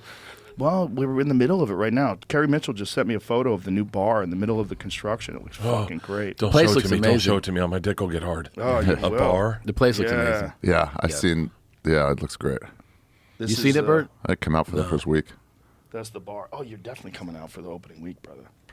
That's Kerry at the bar. Oh, it's being built right now. That's Mitzi's. Do opening week like when you don't know when. We don't know, but We it'll don't probably know. be somewhere around January. Give us a Do lot it of late notice. January. I'm going to be in Europe all January. Okay. I'll wait. I'll wait for you. I don't When are you give a doing fuck. Europe? Well, we're gonna have some soft openings anyway. We're gonna have some. I think I'm we're going gonna- in April too. Oh, maybe we'll We're gonna- fucking Where you guys meet up going? somewhere. That'd be In cool. April? European You doing a tours. tour? Yeah. The only thing I'm doing is England. I'm going over to London Oh, at the end dude. of, middle of the month. I took Sober. Norman. I took Norman and almost killed that motherfucker. Oh yeah, that was his first trip out there. He goes, "How do I hang with Bert?" I'm like, "Throw some drinks into like a planter or something." Yeah, 'Cause he you said can't that keep up thing with him. about you. He was like, we get up, we drink, and the next morning I'm like, oh, I feel like I'm shitting blood. And then Bert's like, you want to go for a run? I was like, no, I want to fucking. Well, I think that's what keeps you healthy. That keeps you balanced. Is that you do exercise. Like you put two stressors on your body. You put the alcohol stressor, and then you jack up your metabolism and all your fucking hormones and everything for running and exercise. It's the part that I miss, and it's weird because I don't have the punitive voice in my head where I wake up and I go, all right, you did this to yourself. Let's fucking go. Let's get up. Like this morning, my alarm went off at 6:30, and I was like, I'll just keep sleeping. I feel good, and I'll do the podcast. I'll work out tonight. Yeah. But like if I drank last night, I'd be up at 6:30 in the gym. It would motivate you to go. It motivates me to Dude, fucking That's work out. great, man. That's a great balance. You know, I mean, I wish you didn't drink as much. That's why I was trying to tell you last night. Like, just smoke more weed. Weed doesn't have the effect on your body. That's what I miss the most during Sober October's weed. I don't necessarily miss the booze. My face looks better. Like I don't have the deep like bags under my eyes when I don't drink. It's Yeah. like I know it's doing something bad Yeah, to me. my brother sent me a picture of Bert and was like, "Oh look, his skin looks better already." And then I was laughing at it, but he goes, "I was actually being serious." yeah, My skin looks a lot better. Yeah. my skin looks better, and I deflate. I was telling this to Ari. Deflate. The number one thing that I noticed, I deflate, my face Inflammation. deflates. Yeah, it's in inflammation. a second. Like I have had times where I've been partying so hard that my phone won't recognize my face, and because I just bloated. Jesus Christ. And I'm like, Really? His phone is like, who the fuck is Who this? are you? Yeah. Who's this Chinese guy? Yeah, you need a phone Dude, with a I- fingerprint thing. You need to get an Android. You know the thing that I feel like I try to tackle the most, that I struggle with the most, is sleep. What do you mean? Just that, like, overall, if you go like I like working out. So like if I get into a habit of working out, it's not.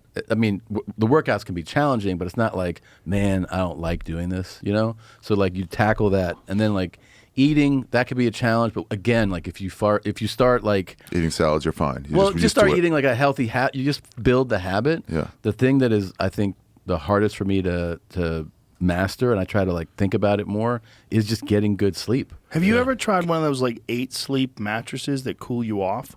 No. I have one and I haven't set it up yet, but everyone that uses it says it's a fucking game changer. Can I give you a try to tip? think about it more too. I realized that I used to think that sleep happens to you. So you go like, tonight was good. I don't know, man. Like, you know what I mean? Like it just happens. But and sort of start thinking in terms of like, you know, Getting ready. Get some I'm in chamomile. charge of at least attempting to make this a good night of sleep. Can I know give what you a mean? tip? Yeah. Don't look at your phone for an hour and a half before you go to sleep. That's a good one. That shit that's in there like does something to your eyes. I look Like, at my phone right before I go to sleep. I sleep like a brick. You're a monkey. Yeah. I listen to podcasts while I sleep, You do? and then have dreams that I'm fucking in history. My wife has a hard time sleeping. It drives her crazy that I could fall asleep on the dirt. Yeah, I can't. I could just lay down on dirt ground. Have you guys Wow. started the withdrawal dreams yet? I had one last night. Oh, I my just started. withdrawal dreams are horrific, like being chased by wolves and shit. What? Yeah, they're all violent. All my withdrawal dreams from marijuana. Not had any That's withdrawal. so crazy. I think they're it probably so reveals something of who you are. They're so violent. That's so crazy. All violence. It's all my dreams are all violent. That's so nuts. My dream last night. My dream was that Aaron Judge came in for a pinch hit home run in Oh, the mine, I'm last being- game. Really? and That was got your dream? 63. Yeah. I'm being chased by wolves, and I'm trying to figure out if I should climb a tree. I fought a dude because he was pissed off that I'd fucked up his Wow. boat. They're last all night. violent. But I've Jesus. been involved in violence for so long. Yeah, It's and you like- witness violence a lot Yeah, too. witness, so yeah, up I am close. so used to people getting injured. I've told the story before, but one time my wife, we had a hatchback, and she was taking something out of the back of the trunk, and she stood up, and she didn't know that the corner of the hatchback was right there, and she cut her head, yeah. and she's bleeding, like pouring blood down her face. And I look at her, I'm like, it's nothing. It's like a tiny little cut. Like, like it didn't bother me at all. Yeah.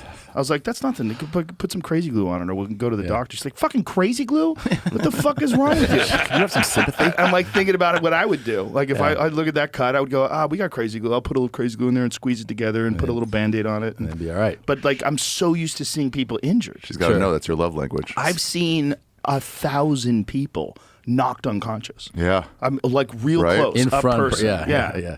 Like from 3 feet away. See, I'm that's- so accustomed to That's it. what, like, if I know you'll never write a self-help book, but I want to find the motivators that cause greatness. Like I want, I liked Cam Haynes' book because he talked about his father and his relationship with his father, Yeah. his father being a runner, and how that, and like ultimately, like how that drives him to run because it's something he's trying to, like, I can connect with broken parts of men where I can find that brokenness in me Yeah. and go, oh shit, because I was like, oh, maybe that's why I fucking run. My dad was a runner. Oh shit. And then you start going, oh, this is normal. This is part of, you know, I'd be curious to know, because you're a pretty weird dude with like motivation, you know, like what motivates you to work out is like, oh, I think about people raping my family. I would love to get to the base. I don't think about people raping my family. Yeah, you do. What the fuck is wrong? Yeah, you do. Yeah, you do. Yeah, you do. Yeah, you Murdering do. them? Yeah, No, I don't. Yeah. No, but you have said like he's this is birdifying it. You said like I think about people trying to kill me. Yeah, You said that before. I definitely do if I'm getting tired. Bert so if puts I'm in the himself in middle a of a place- workout and Yeah. I'm tired, I say, imagine if I had saved a loved one's life right now. Yeah. Like how would I respond? And Yeah. I just get angry. And I'm sure there's rape in there. That's what I meant. And I so- don't think about Bert, that. Bert puts Bert. himself in the place of the attacker, and he goes, "Well, if I was there, I may as well get some rapes in." I'm killing you. I might as well rape you too. I mean, it's not like an extra charge. I'm going to jail forever. Yeah, whenever you see a serial killer who doesn't You'd be a rape him, fool you're like, not what the to. fuck are you doing, dude? Maximize your time. Yeah, I don't know. It's so crazy if you're gonna kill, not to rape. I agree. Save one for after death. That was the Bundy way. That was so unique the about it. after death. It is nicer. It's Most more people would compassionate. rape and then kill. Bundy was like, I'm going to kill you first. Changing the game. Yeah, totally. I'm gonna kill you first. Did you just trump him? I'm mean, gonna kill you first. Have you guys seen the Dahmer thing on Netflix? Deep in, deep. I've heard it's fucking great. It's really, really well done. There's a little bit of, they obviously dramatize it to be compelling How television. can you but dramatize that story? They dramatize the story in terms of there are things that are not factually accurate, but there's things that are factually accurate too. But that kid is fucking Evan Peters, I think, plays him, is phenomenal. In it. Yeah, and it's dark. It's really well done. I It's did compelling. a commercial with the last guy. Who's the fucking Arrow guy from Marvel? Chris Hawkeye. What? Hawkeye. Yeah, that Hawkeye. guy. Shotgun McGee. The guy Yeah. who plays him. Yeah. He's a nice guy. I met that Jeremy guy. Renner. Yeah. I one of my first commercial. He was doing one, and he was like broke, and he was getting SAG, like we'll give you some money to pay your rent, kind of thing. And he goes, yeah, I got a movie, it hasn't come out yet, but we'll see. And it was this like independent Jeffrey Dahmer movie. And Oh, came right, out, because he played Dahmer too. and That's then right. just launched him after that. No shit. Yeah. He played. He was Dahmer one in of the- those Jason Bourne guys in one of He the was, movies. but that Yeah. one didn't do as great. But it was good. yeah, compared to the other ones, No? no. It's tough to take over a franchise. Yeah, to take over. and I liked him in The Town. He was a badass with Ben Affleck. Oh, yeah. That's right. He was in the town, too. He's fucking great. He was a Look, nice there he dude. is. Yeah. That guy's a bad motherfucker. That's how different is that look to Dahmer to the new look to Dahmer? The new look to Dahmer, it really looks like Dahmer. I gotta. Yeah, This guy. Oh, that That's guy's pretty great. close. Yeah, that guy's pretty. I'm close. gonna hard. he have a does hard the time he does not seeing the Dahmer. he Got does the the dice glasses Wisconsin on. accent. And I like gotta the say, mannerisms. I fucking hate Hawkeye though. That stupid Marvel character. All he has is a bow and arrow. It's so dumb. Everybody else is the Hulk, and they fucking can do crazy shit. And Doctor Strange can summon other universes. And this dude's just shooting shitty I have arrows arrows. at aliens. There's aliens flying around in spaceships, and he's shooting arrows at them. Like, this is so dumb. And he never runs out of arrows. I can't get into any of those movies. Infuriates Oh, me. are you kidding me? It's Can't all get into so any of cut, paced by numbers. Anybody new comes in, they have a beef. Like, it's my crew, not I mean, your I've crew. gone to see them, and you just go. The thing is that there's, the blueprint of the film. You know the And So I blueprint. like more surprise because, you see the conflict coming, and then you go, this is going to have him down for a little bit. Then the bad guy's going to, look like he's going to win this thing, and then he will and he's not. beat him. Yeah. Or even if the bad guy wins, then they go, we went back in time. And what's wild is that they're they do Such a billions at the box office every time. I 'Cause love America- those movies. I love them too. I love them. They're fun. Well, I grew up reading comic books. Yeah, But I like a dark one. I like when they show the I real did conflict love of something. Like the Watchmen. Watchmen or Dark Knight. When The they Dark made, when Knight they made stuff- Batman have like interest or the like Dark Knight Spider-Man. stuff was unbelievable. Venom was with cool. Chris Nolan stuff. Yeah, that was great. Those were amazing. Those are great. A conflicted superhero. Yeah. The problem with Batman is just a rich guy. yeah. Like, why does he got all that stuff? Well, Yeah. Where does he get all these powers from? He's You know? got none. He's at the peak Yeah. of what you can do if you train. But it's not real. He's Bert if he stopped drinking. I'm Batman. You're Batman. You're Batman. Maybe I'll lean into just do like November weed. Just weed? Just weed in November. I'd love to be a weed guy, but it's just not my thing. Well, you just like to get crazy and take your shirt off. When you took your shirt off last night on stage and the place went nuts, there was a lady in the front row that got up and started doing this. I didn't have to say his name. I was like, "Hey, this is my friend," and then you just walked. I was like, "Yeah, I want to." They went crazy. Why did I introduce you? Just They went you're crazy. here. And then you You're took the shirt off beyond. and it took it to another level. That was great fun last night. That was a lot of fun. That was great fun last night. That was so much It's fun. really important to do. I've found since the last time I did a spot there, it's really important to do short sets to stay loose in what your talent is, but it does not translate to theaters or arenas. What do you mean? Like the energy, So much and more conversational. so much more place like that. conversational, so much more fun, so much more interactive, and then you go to an arena and you're like, if you talk to one person in the front row, then there's fucking 12,000 other Yeah. people going, "What the? Yeah. I don't know what that guy looks No, like." it's definitely different. It's definitely different. Tommy was There's the first different person timing. when I love a did club. when I started doing theaters. Tom texted me and was like, or you called me and you were like, "Just letting you know, it's a different pacing. It's a different. It's a little bit of a different muscle." And I was like, "No, I got this." And I remember my first theater gig, I was done in 35 minutes. Wow. And I was like, "Whoa, he's right." And I was like, I don't have that much material. Like I have a lot of fucking around with an audience and hey, ask him a question I already have the answer to. Then that's the energy. when you do theater, you got to fucking It's an Presenting. act. Yeah, you have to have an act. especially I told- arenas. I told Tony. You got to do the bits. Like you got to do the written, the best But stuff. you also, on the other side, is you hold laughs longer. Yeah. And it's important to do that because the people are still thinking about what you just said. I told Tony he was doing his first theater, I think with Jeff Ross or something, and I was like, slow down. And he goes, okay. And then I was like, hey, Tony, slow down. Yeah. And then he's Yeah. like, okay. And then he was like, afterwards, like, that was really good advice. Yeah, it's a different thing. But I think it's like cross training. I think if you just both. do those, it's not good. Right. Like because it's very difficult to come up with new material. You're not coming up with shit when you're doing 16,000 people. No, exactly. You're in the round. You ain't coming up with any new ideas. Geraldo talked about it. He said it's almost a different sport. Like, especially in town, like in town club comedy, where you're like not the show And you're versus on like top of versus them. headline. Like yeah, if you're at the cellar, the audience is literally where you guys are. Yeah. They're on top of could you. eat fries off their plate. You also feel like you could take a little bit of a risk in those big ass arenas, like a new line or something, and it 'Cause they're doesn't with you. land, and you immediately are like, I'm going right back to what I know. Right back to the real shit. Yeah, you can't. I don't know how anybody who just does arenas ever comes up with new material. Like, You can write. You can write in those. I always do my There's new less hours risk. out on the road. yeah, no, I'm sure, but it's not as easy. if you try it's not the same. like an on the edge joke at like the stand or somewhere where they don't know you, and then like they don't go for it, like you're just not going to get them back. They're like, we've lost Yeah. faith in you. I don't know who you are. Really? And I don't like this. That's very true. That happened to me in the OR the other night. OR can be fucking OR so can be deaf. a tricky whore who passes out in the middle of fucking. Yeah. what? You ever? I'll allow it.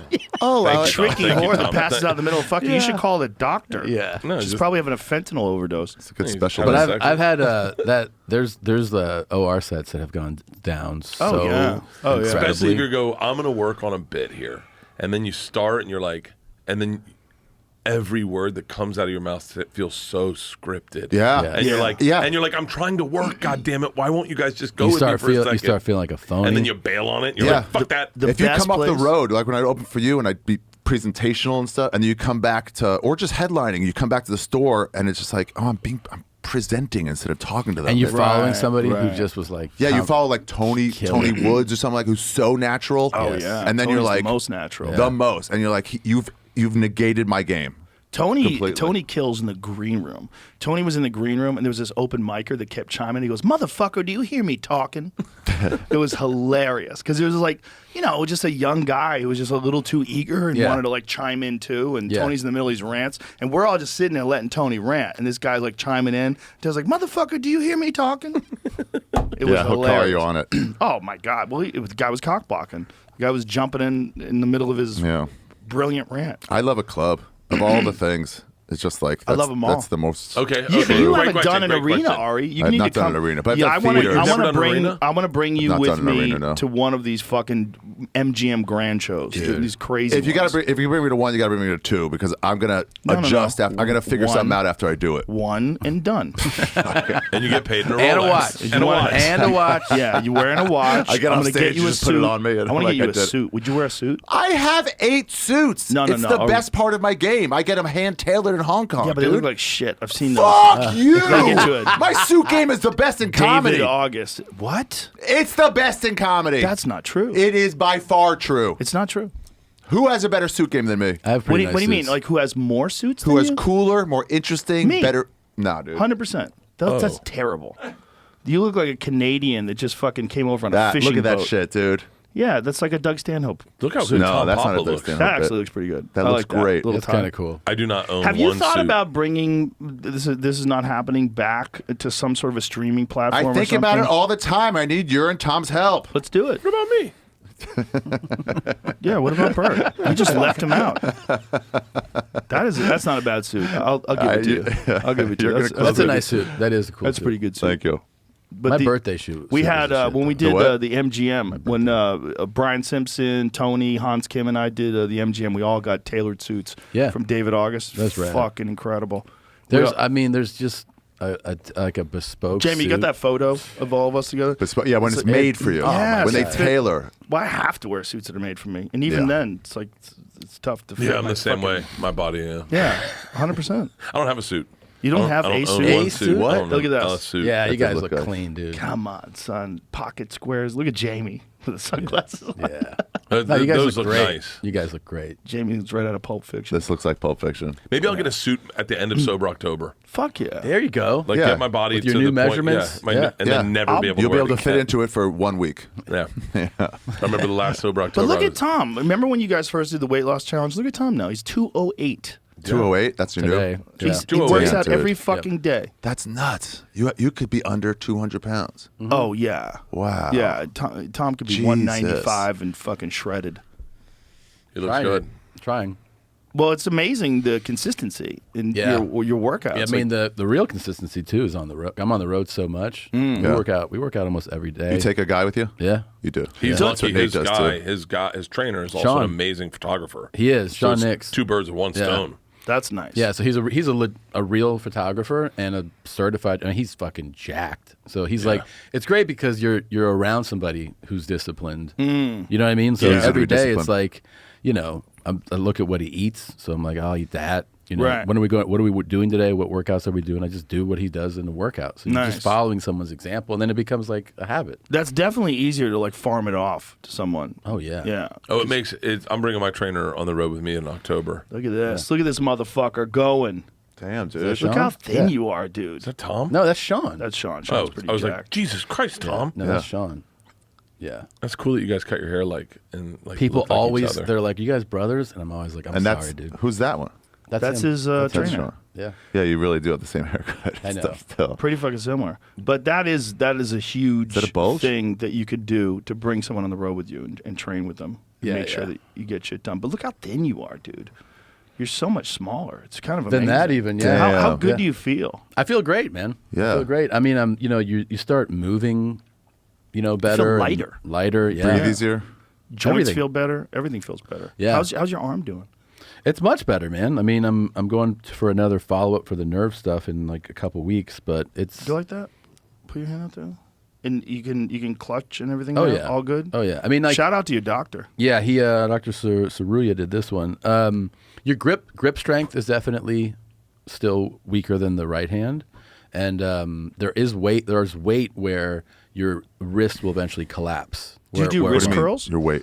The weight will collapse. So like if I'm holding dumbbells, Yeah. like and I can hold them, but at a certain weight, let's say they're like 60-pound dumbbells or something, I'll be fine here, and you'll see this one just will start to go like that. Do you do wrist curls? No. I Is don't. it I still should. recuperating? Oh yeah, it's a So it's 3-year getting better. recovery. The nerve is. Wow. Yeah. You know what I love, man, is Wow. rollers. Where you got a Yeah. roller with the cord and the weights at the bottom, and you do this shit. Oh yeah. And you Yeah. lost that basketball game before? You were already losing, or No, well, we'd lost the game. Then we did our dunk contest. Tate Fletcher gave me a great speech about getting hurt because we all went on this crazy hike, and he was like, and you know how I talk out my ass, and Tate just is not having it, and he was like, "You're a decommissioned athlete."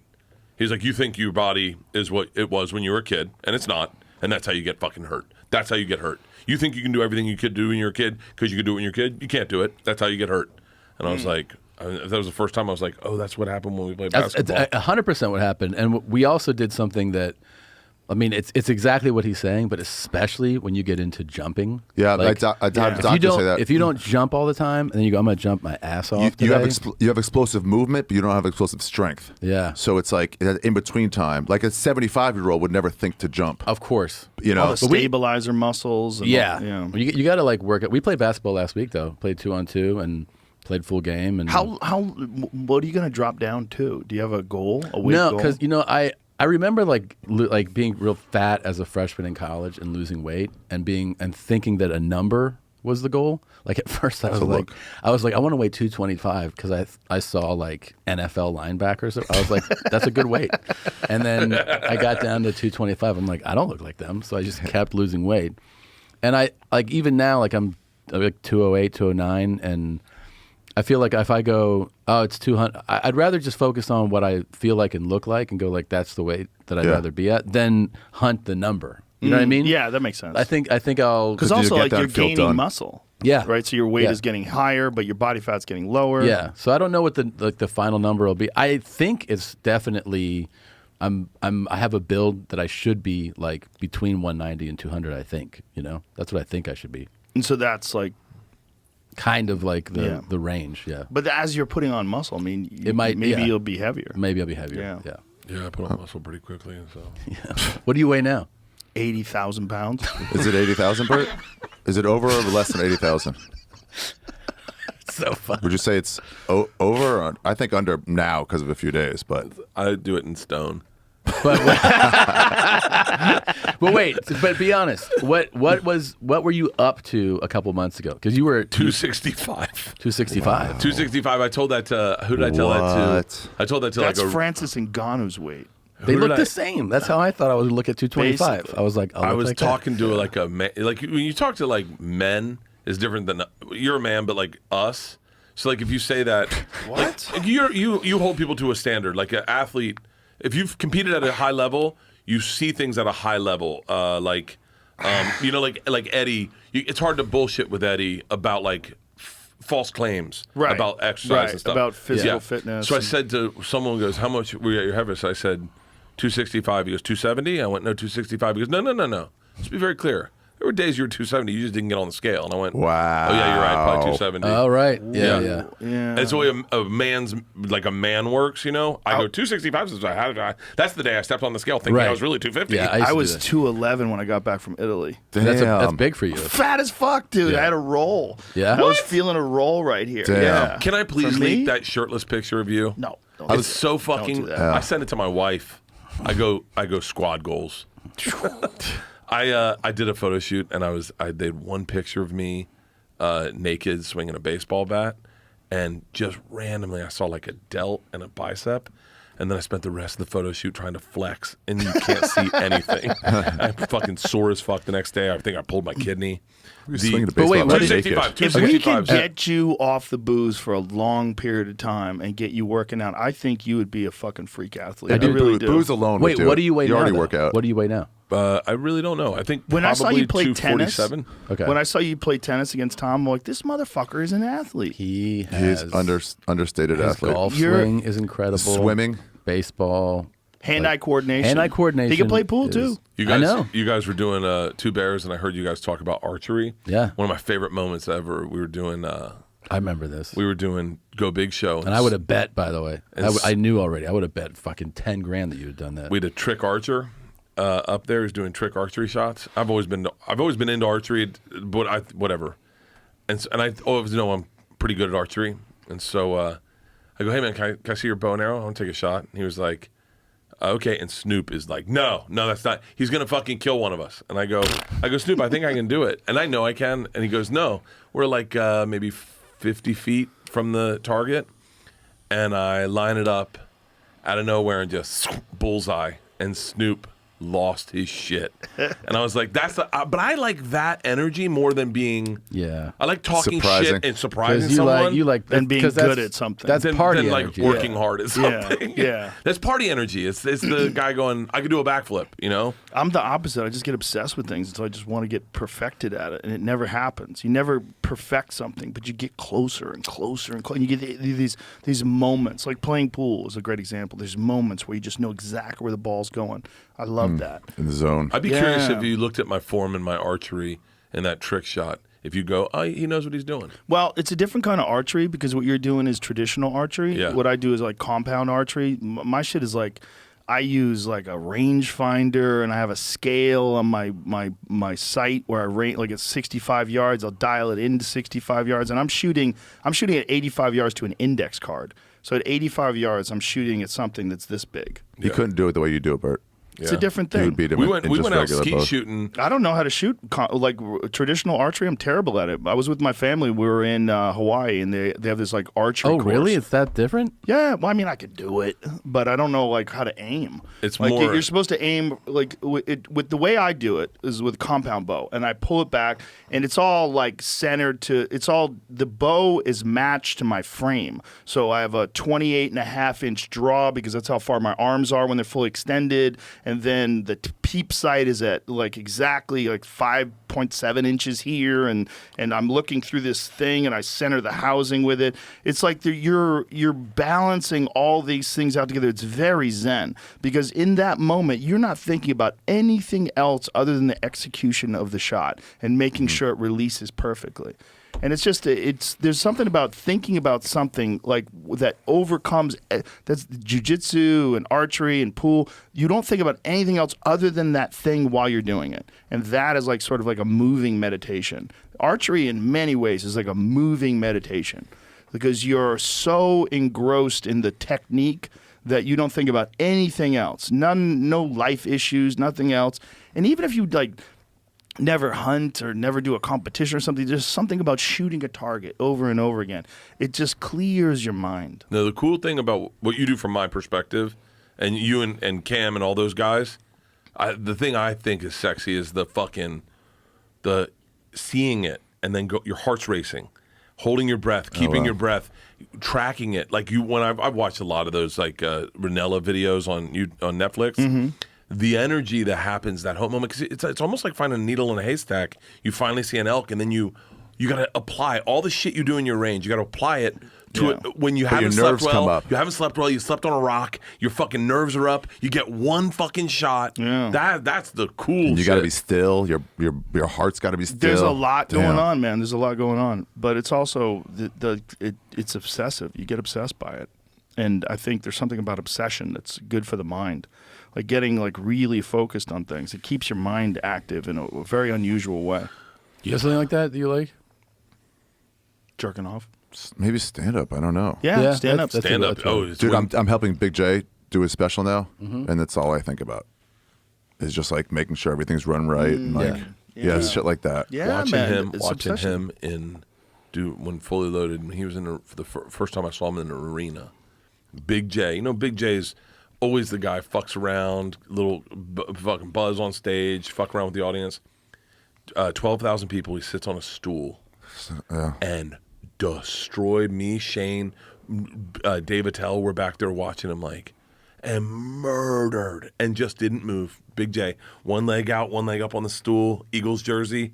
Just fucking destroyed. He's a fucking pro. He's such a pro, and he had this weird training where he'd always go on after a tell late night at the cellar, and he'd also like open for like Korn and stuff. So he's doing these like massive venues for Korn on their tour, on some music festival kind of tour. He did one of the hardest things too, where we did the Oddball tour a few years ago. Dude, he would open that, and it's like they don't know who he is. Everybody's like, "Fuck that!" Like nobody wants to do it. And he embraced it, and like you have people being sat and all this shit.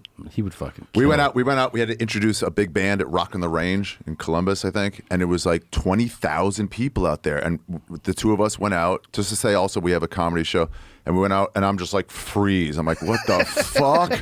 And then somebody yelled out from the crowd something, and Jay just rips in, turns 18,000 people against this one guy, and I'm like, help me, Jay. Oh, that's amazing. Help me, please. We had him for Fully Loaded. He was going to host all the shows, just host them because he's so good at it. And that first night he went out and did it because he missed the first night. We had Dave Williamson host. Next night we're like, why don't you just do a spot and then we'll switch it up. And after watching his spot, we're like, oh man, he just needs to do sets. Fucking 20 minutes of just material, like material. Jay. Yeah, fucking brilliant, man. Yeah, you think he just does crowd work, but he disguises everything. Yeah. So it's like he's super funny. He is one of the best crowd work guys in the country. And it's real crowd work. But it's real crowd work. It's not bullshit crowd right. work. So It's not smooth like with he it, too. has like a pre-planned thing that he's going to say to people. And someone will attack him, like in the audience at a small club, and he's like, okay, that's a good way of looking at it. Like, he just stays in the pocket and just smooth it. Oh, Yeah. interesting. Big J, Ian Bagg. Ian Bagg's great. Ian Bagg's crowd work is dangerously flawless. Like he Bagg's takes underrated.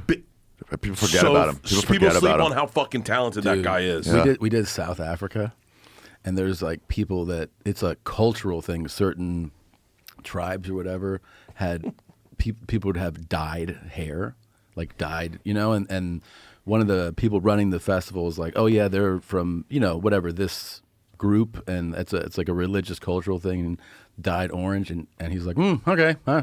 And he gets up there and he's like, you look like an orangutan, that was someone, and we were like, oh my god. But his delivery and the way that he says it just The lady was backstage panicking, and he was just the guy, and everybody. They were all just dying. I don't know him. Are you serious? You don't know Ian Bagg? No, I don't know He's him. so You don't know of him? fucking Dude, funny. I know of him. I watched him go on stage. Nice guy. And he does so much crowd work. He picked out what car everyone drove in the front row. You look like a Toyota Tacoma guy. And the guy Let me goes, see a picture of I Ian do, Bagg. I do. He did a special funny. of crowd. He did a special for Showtime So of funny. crowd work with a few bits. And you know how sometimes I can be lost Yeah. in a special? It delivered so fucking hard. Ian Bagg clowns the audience. Is that it? Look at him. He is so quick. He is so He's so fucking quick. funny. Yeah. He might be the best, actually, and no joke. You'd have to nominate him. You'd have to Yeah. at least put him in the running for it. Who else does great crowd work? Ian, Jay. Jay is fantastic. I need Yeah. to watch some of Ian's sets. I'm not What's really your familiar fucking with his deal? material.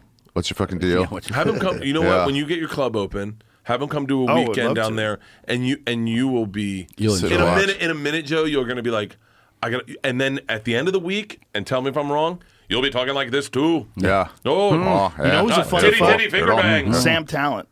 That sounds really funny. He's a funny motherfucker. Yeah, Yes. that's great. Yeah, I got to meet him. He came down to the club when we were like doing a little tour of it and it's, like, showing like what the construction is Yeah. and everything. Got a chance to hang out with him a little bit. I don't like know him. him. Funny dude, man. Cool, You don't super know him? smart. Very funny. He guy. wrote one of the best books on Stan. I keep hearing that. It's one of the best Yeah, books. Stanhope gave it to me. He said it's great. The funniest thing about that book, it was great, but he had different comics read each chapter for the audiobook, and how little comedians know how to actually read was just exposed. And now they're like read the first chapter. fumbling over. I couldn't read out loud at all. I'm a bad out loud reader. My audiobook Hey, outsold my getting your book. fucking text is a real experience. Oh, your Yeah. text Your is so talk to- ridiculous. You think they Okay, get better? tight. He had the drunk excuse I'm before, like, do you but they look haven't at gotten those? much better. Do you No, look at them he before you doesn't. send them? You just I do send them. not. Send it. And you're like, I what? can't see if I don't have my glasses on, so I You, just ne- send you it. never How type? bad is your vision? Not. I've 20 amazing vision from far away, but I can't see shit up close. You know what stopped my vision loss dead in its track? I started taking something called macular support. Oh, I gotta It's see like Seriously? that. pure encapsulation macular support. I gotta Yeah. get that. I mean, my vision's not great, but Yeah, mine's declining. It never got worse. It like went to a spot where I can read my phone. Like Oh, I it's- can't read my phone. It doesn't. It's not bad. I can read the Macular? news. Macular support. You should- Pure encapsulation. It's got lutein, a bunch of different things in it. But I've been taking it regularly for years, and it makes a difference, man. Yeah. What are you writing down? It's like my vision got pretty shitty but Ari, you got the fucking I know, but it's surgery starting and then to it go. went bad. It didn't go bad. It's just starting to go back.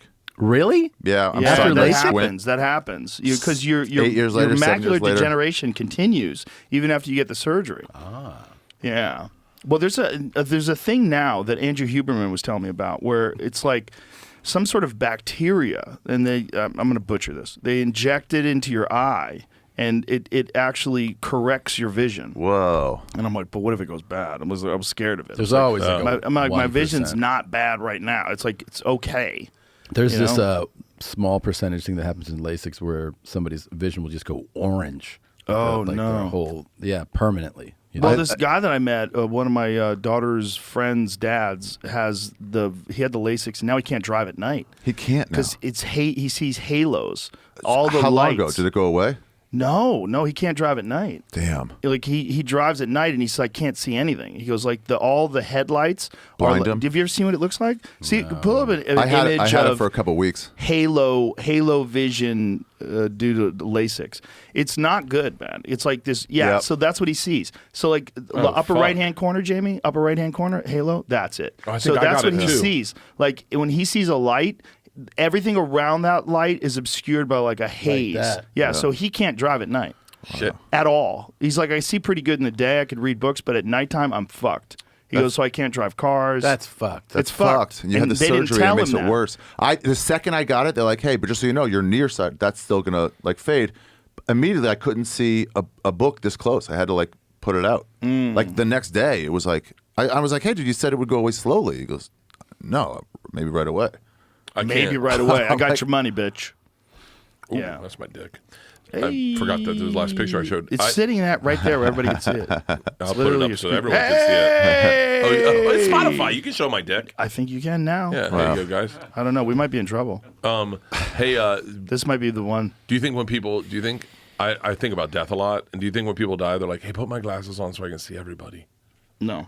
I think you're thinking about dying. I think about dying a lot. Do you? Well, maybe you should be a little I healthier. think you should look into it. Yeah, no. Every time, it's one of the benefits of sober October is I wake up going, "Hey, man, I'm not dying today."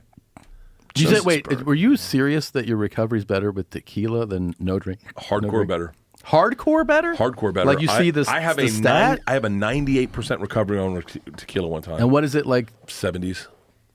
Let's see what it is in a week or pretty two. good. too. But you That's also crazy. you have to realize we're at day 6, Yeah, so your that's true. body's adapting. Yeah. That's true. There was a thing you were doing the other night, and we were going to give you a pass. It was such a brutal thing, that thing that you had to do.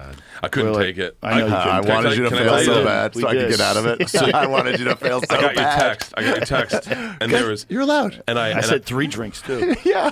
I said give him 3 drinks. You said Because 3 you give drinks. him one drink and he'll be like, "Why even do that's nothing. I Yeah, can't." 3 Yeah, you get can't, three. have, you can't have one. Well, Yeah. the conversation in my head is interesting because here's what my brain went. You said you get 3 drinks, and I went, and I said to Leanne, I got 3 drinks tonight if I want them. The problem is I'd be chasing them all night, and then that night, what I did is I went out, and then I went to dinner with Leanne, and I wasn't chasing any drinks. I had like a Diet Coke, and it was nice. We had dinner, and then I got in the car and I drove both of us home. Normally she drives, and then I just Your and then handler. I put on pajamas. I got excited for pajamas, and then I laid in bed and I woke up. And that's the thing I wish I could get a hold of, where I just go. But you have tonight's pajamas? tonight's not a night Night- where I'm not- chasing drinks. So there's pros and cons, right? So the pros of drinking all the time is you're the life of the party, right? You're the guy. You go You on get to stage. live life. You get to live life. You get to see it in other people's eyes. There's a But you there's can do a that once in a rant- while. There's a rant that you did that is on a video somewhere the of you Barstool talking one, about how yeah. you love drinking. I'll never quit. It's a great rant. It's so great. It's a love letter to alcohol. It's a love letter to that feeling that we all get when you have a couple of cocktails and you see a sunrise. And it's just like, or a sunset. You see it's something beautiful. It's like, there's a feeling when you just start to catch a buzz that is such a fucking beautiful riding a feeling. wave. Ooh, I remember during pandemic I didn't drink, and then one night. Wait, what? During the pandemic, I didn't drink for like 3 months, and then the first 3 months, I just what the fuck are you talking about? But I just know you, and what happens is if I keep asking questions, you'll be like, "Well, all right." There was a few days. In Yeah, this treatment. yeah, exactly. The last drink I had was on the tour bus going into the city, And then I didn't drink for 3 months. Okay, maybe 2, whatever. Maybe 4 Maybe days. 4 days No, a week. it was definitely a long time. And then At all? and No then drinks? no booze, because I was at home He'll with my be kids. like, "I haven't been drinking in a while," and I'll be like, "How long?" And he'll go like, "Weeks." And I go, "No." He goes, "Well, This is why Saturday." I fucking Saturday. Yeah, yeah, Saturday yeah. was Leanne's birthday. I'm like, "Well, then that's the Well, last hold time on, you drank." stop. I definitely, I did. I went a long stretch at the beginning of the pandemic without drinking. I think it was 3 months. It was definitely before I went on tour for the outdoor thing. You're going to go to the bathroom, right? You're not going to piss in the hallway, right? Because you're sober. Because I'm sober. I'll go Yeah, all the way to the okay. bathroom. And We so, still have a jug of his piss. No, someone threw it out. Oh my god! We had a giant whiskey bottle filled with Ari's piss.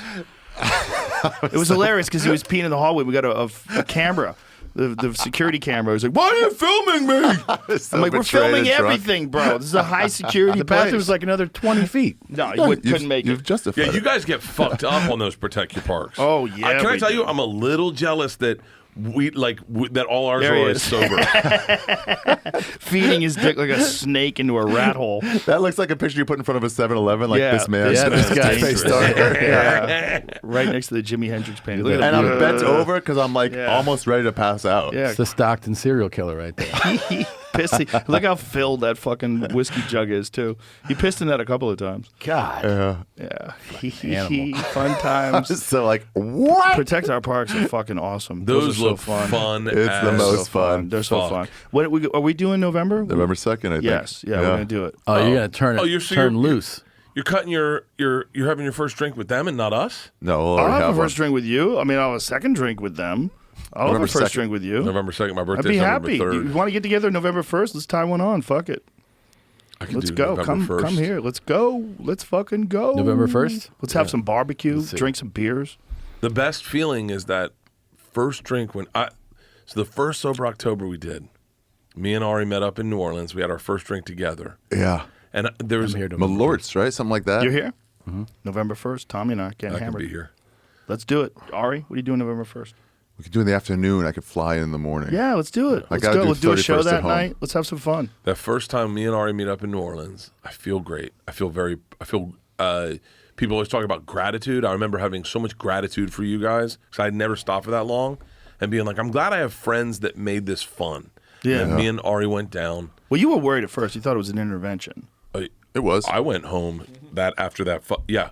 Joe, you get in serious mode sometimes, where it's not fun anymore. You're like, you pull me aside and you grab me like, hey, just so you know, you don't have to do this. And I was like, the fuck is you're making it real? I laid in bed that night after with that first Sober October thing. Laid in bed and I go, I think I just ruined my career. Well, can I tell you why I did that? Because my doctor friend told me that you could die.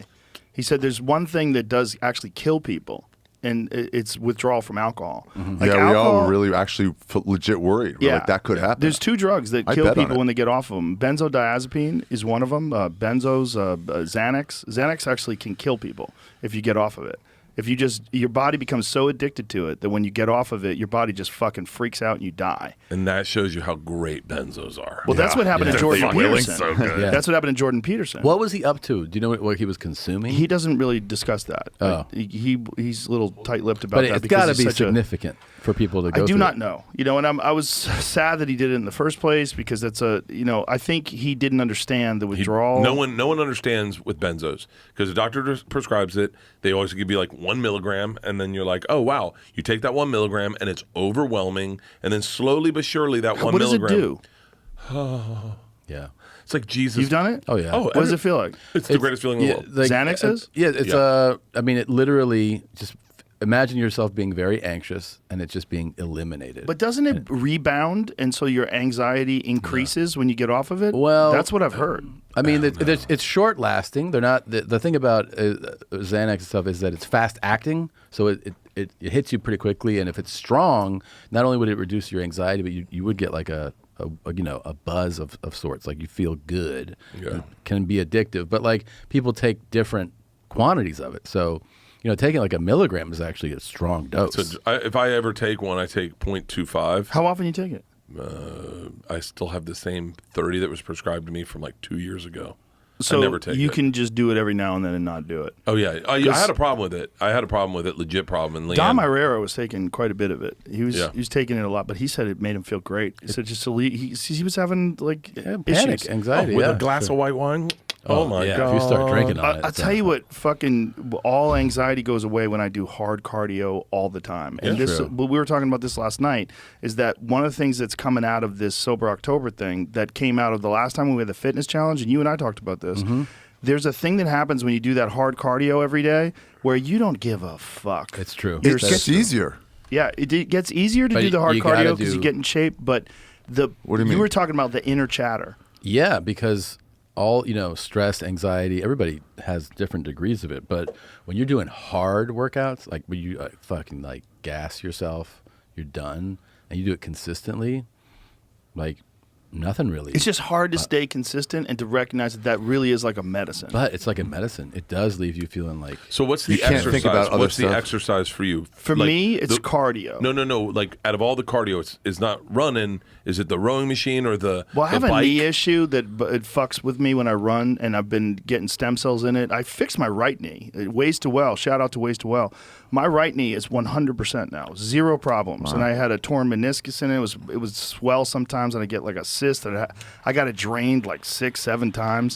It was a real problem. It's gone now. Like I can do everything. I can Shout out do to one-legged. Brigham. Yeah, shout out. Leanne's hooking up with Brigham.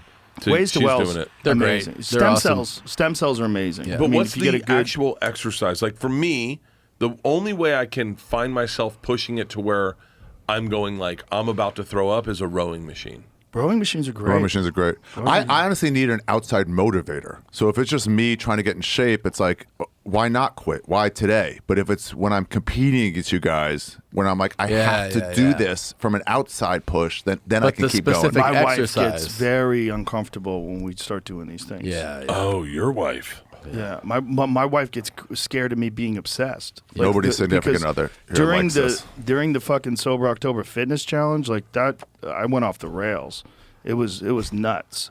My wife gets me sober once once a year, and all I do is talk about you guys. Yeah, that's so Showing her, funny. texting her pictures of Joe shirtless, and she's like, "Hey, don't let this happen again. Have fun with it. Just stay healthy. Let's get healthy." Well, that's why we mitigated that by making this not a challenge, not a contest. I signed up from a gym to get to be able to work out, and they're like, "Oh, we haven't seen you here since October 30th, 2019." Yeah. I think for me, exactly. that tank, I love that Torque Fitness tank. Oh, yeah, that's great. That thing really feels, I don't know, it feels amazing. what? It's It's a sled that you push or pull. I love that. We have one out here. I'll show it to you a afterwards. tackle. Well, thing? it has No, resistance. you'll see it. You can ramp up the resistance. Torque, levers. Jamie, pull it up.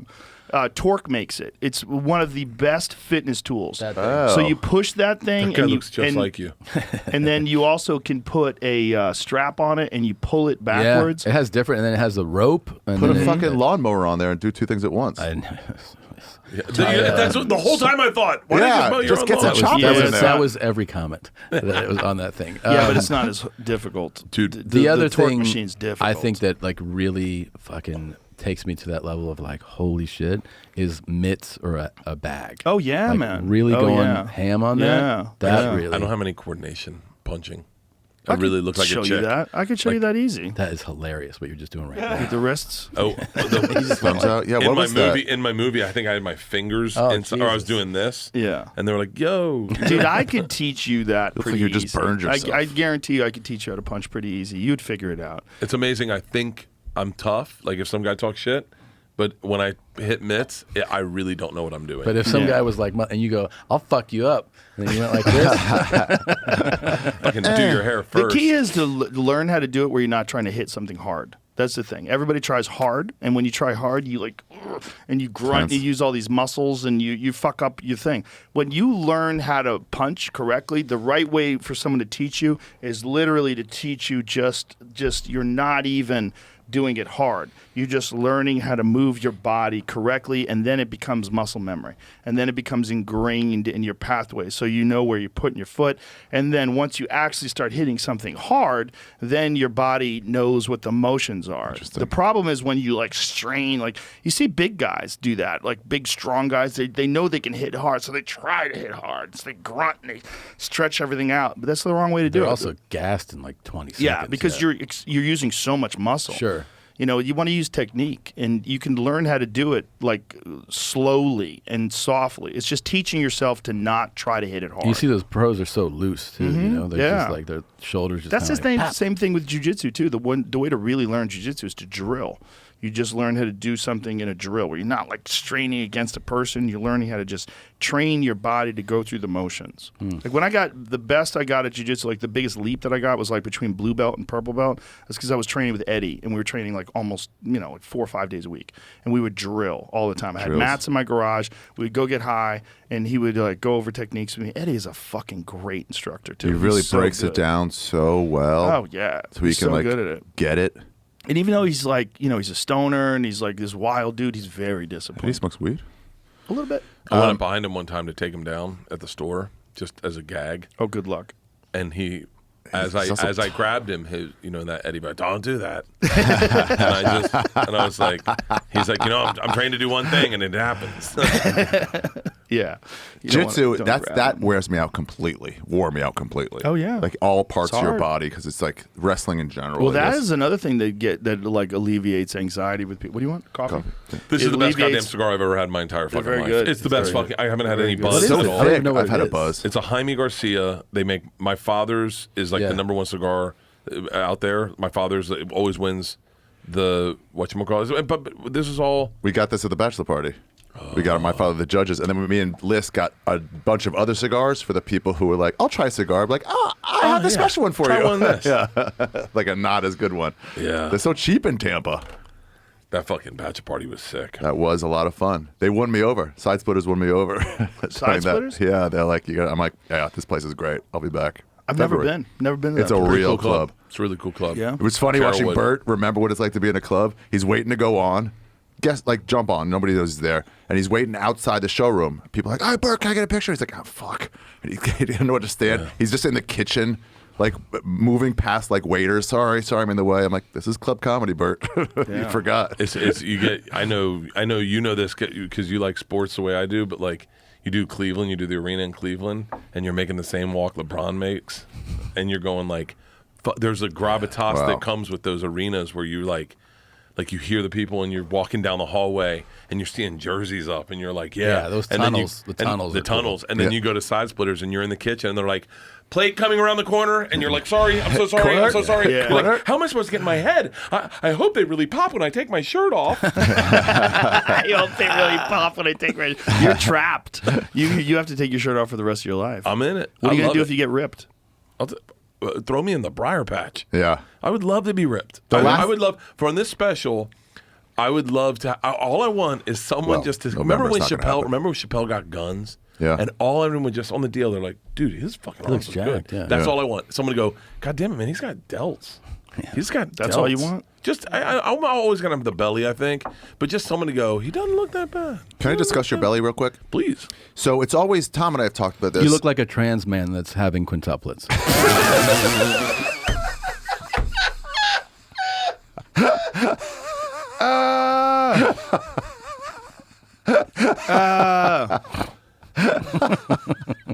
Oh, that's so good. Oh, that's so good. But we talk about how it's pushed out all the time. It's hard. No, it has begun to fall over. Yeah, Ari was obsessed with it last night. He was pointing to it on stage like it's the Zapruder film. It has finally fallen. It's been there. I compared It's it been there. to a growing mushroom the day after it rains. No, where it's just starting you're to collapse. confusing two bellies. Explain. My belly has fallen over like everyone else's. When I did Secret Time, I didn't realize that it already happened until they did the billboard of it, and they did the billboard, and I go, "That's not my stomach. My stomach's tight." And it was complete. See, You can have find the Secret craziest, Time. most delusional perspective. I think I have body dysmorphia. The text message you sent us the other day, I could do more push-ups than anyone in this group. I think you can, Bert.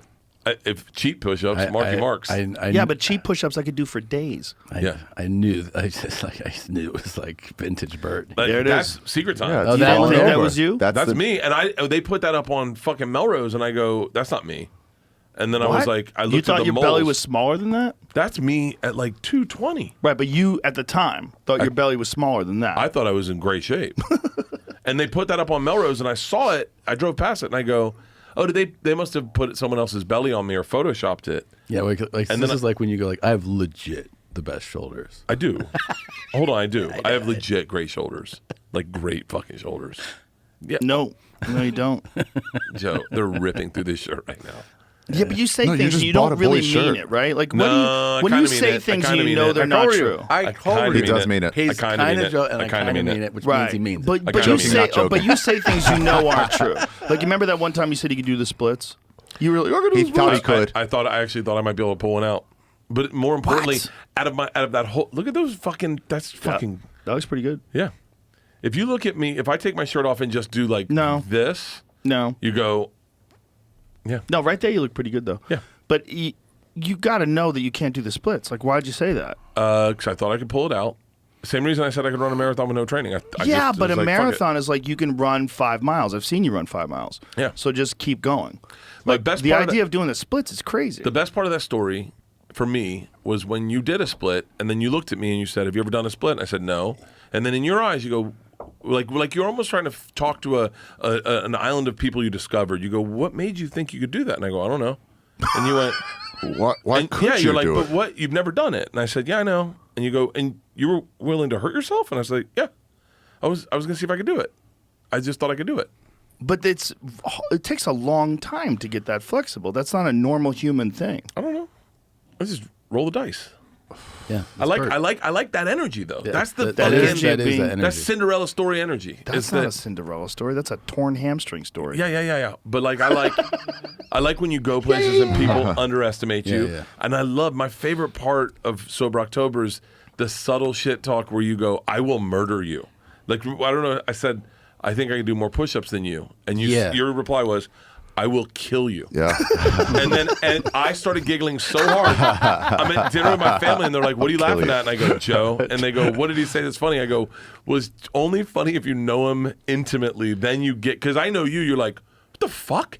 And then I really thought, because I've been to Ways to Wellness with you. Is it Ways to Wellness? Ways to well. Ways to Well with you so many times, and I've seen you getting the shots in your shoulders. I go, I bet he can't do a push-up. Oh my I god. bet he can't do a push-up because of his shoulders. That's what I thought. Yeah, but they're not that bad. They just You I just- unlock in Joe a competitiveness that only comes out around you. When he did it at your studio, the whatever it's called, The arm wrestling? arm wrestle. Yeah. But just the way he was like, let's do it, fine. It wasn't that competitive, but it was still like, he was like, bye, and then just walks out. He crushes dude, then walks out. Like, you're an idiot. With Bert, it's like, It's because it makes you mad. Bert's making claims though. Yeah. Well, Right. you have a delusional perspective that I just don't understand. You're a truth seeker, and this guy Yeah. attacks that. Yeah, I am the Alex Jones of fitness. Hey, in what way? In what way? In what way? What the fuck does then that? I literally just made this comparison yesterday. And that I talk wild shit, and then every now and then it matches That's exactly up. what I said. Every now and then you're like, oh Well, shit, you're the frogs guy. are gay. You're the guy that goes to the center court and goes, "I bet I could fucking hit this from here," and everybody's like, "No way!" And then you swish, and then you walk away, and then Yes. Totally. Once in never a do it long again. while, you'll pull out a marathon. yeah, you pull out a miracle. Every now and then people are like, what the fuck? When we were doing the Sober October Fitness Challenge, you were what I thought of 80% of the time. Hatred, spite drive. I was there's just fury inside me. I was like, I'm going to drag him to hell. It's my brand. Jesus Christ. Dude, when we went to we were doing Fully Loaded, but at the end of the day these professional baseball players are on the field, and they're like, hey man, I heard you want to try out for the team, and I was like, I'll fucking give it all up right now for one season, one contract. And they're like, can you swing? And Attell goes, I got $100 says he doesn't connect. And I went, okay. Home run. And then literally got up there and one hopping off the fence, and it tells like, are you fucking serious? And then the pitcher goes, looks at the team, he goes, these are with no pace. There's no pace on these balls. What does that mean, pace? Meaning he's throwing them at like 40 miles an hour, so I'm doing all the work to get the ball out there. He goes, with a little bit of pace, I think he'll go yard. And I was like, put some pace on it. And fucking, if you can find the video of me hitting fucking bombs. I think you are a secret athlete. I really do. I just think you just don't do anything about it. You also have a specific athleticism. I have things I'm Fishness. good at. I have a few things that I'm good at. See, when I first heard you were like you're a good athlete, or you told me that, I was like, the fuck out of here, because it's all based on what you know now. what your origin is of athleticism. You know what I mean? So like a baseball kid who played a lot of baseball thinks of like somebody good at baseball. So like if you played football, like that's all I did. Great athlete means runs the fastest, jumps the highest, can bench fucking 225 30 times. I was like, no, you're not. But then I saw him do all the things that it's still athletic. It's just outside of that realm, right? It's like that everything that was like hand-eye, Precision. golf ball, everything. Like he could like, I'll throw this ball and hit that thing off the, off that like bar over there. I'm like, what are you talking about? And then he'd have boom and like ding it. And I was like, oh shit, he can make these wild claims on. Maybe on that's certain- where the delusional part works, because you don't have any. You really believe it. That's the thing. do. He does. I do. Because he's a real dreamer too. He'll say he really is. He'll say It's the way I tell a story. I live in a world where I want you to feel it. Yes. It's not about reality. It's about feeling it. Right. I want everyone to. It's why I like alcohol. I like the feelings. Yes. Like I don't need it to be real. I need you to. I want the energy. Like that's why I love a cigar and coffee. Is like that's not how you're supposed to start a day, but that fa fa fa fa. Yeah. And I think I am that way with like physical achievements. My friends I grew up with, have said this. They look at me sometimes a little bummed out. They'll be like, "What happened to your body, man? You're like a legit athlete. Like this isn't who you are." But when I went to college, I remember intramural softball.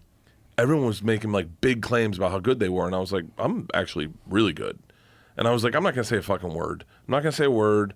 Everyone thinks I'm some stoner alcoholic. I'm just gonna go in and just fucking drop bombs." And then that look on someone's face when they expect nothing of you and you over deliver is, I think, how I've set up my career. Same with stand up. I remember ripping my shirt off, and I remember David Letterman was doing an interview with Mike Binder, and Binder texted it to me, and David Letterman goes, I mean, he rips his shirt off. Like, you don't expect anything, and then it's good material. And then I was crying because I was like, that's everything I want you to do is like underbelieve and then overachieve. Yeah. But I think but I think especially with sports, I have a little bit of, I live in maybe not a big reality. I'm like that with fucking. Really? I can't fuck at all. I'm very real about fucking. I can't fuck at all. I feel bad for Leanne sometimes. Even she talks about it. Can you imagine this mounting you and just humping you? She's probably sweat so dripping. worried you're gonna die on her. No, I've come so fast that Double she's tap. laughed. I came so fast one time, started laughing. I go, hey, you're not supposed to laugh when people come. She goes, well, it's just, I mean, come on. That was You would have to see the humor in this. like, she goes, I don't think you could have gotten AIDS from that fuck. That was so quick.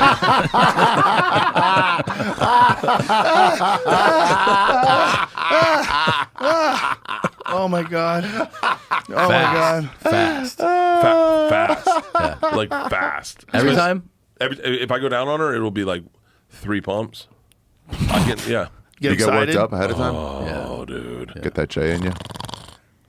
I could grind on the bed while I go down on her and fucking come in the sheets. I'm fucking quick. And this quick. is like with jacking off? Yeah. Yeah, if you don't jack off for a while, then you fuck. It's like almost immediate. Yeah. It's probably why I don't cheat, because I think if I fuck someone, the look of disappointment in their face, fear, is that I remember I fucked one chick.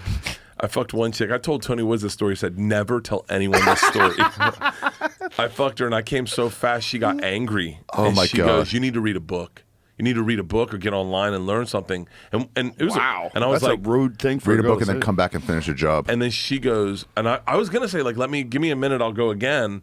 And then I was like, hey, you can't talk to me like that. Like, that's not cool. Like, what if I said it's really shitty? We just had sex. Like, I know I came fast, and she got really mad. And then I was like, I'm gonna have to ask you to leave. Like, this isn't cool. And then she went to I was still naked. She's I had like, the "You're not condom cool." on, and I had a beer in my hand. My roommate came out, Weecho, and I still had a condom and a beer in the kitchen, and I went like this. Right? Still wearing your used I condom. still had a Walking condom out with on. a fucking filled condom.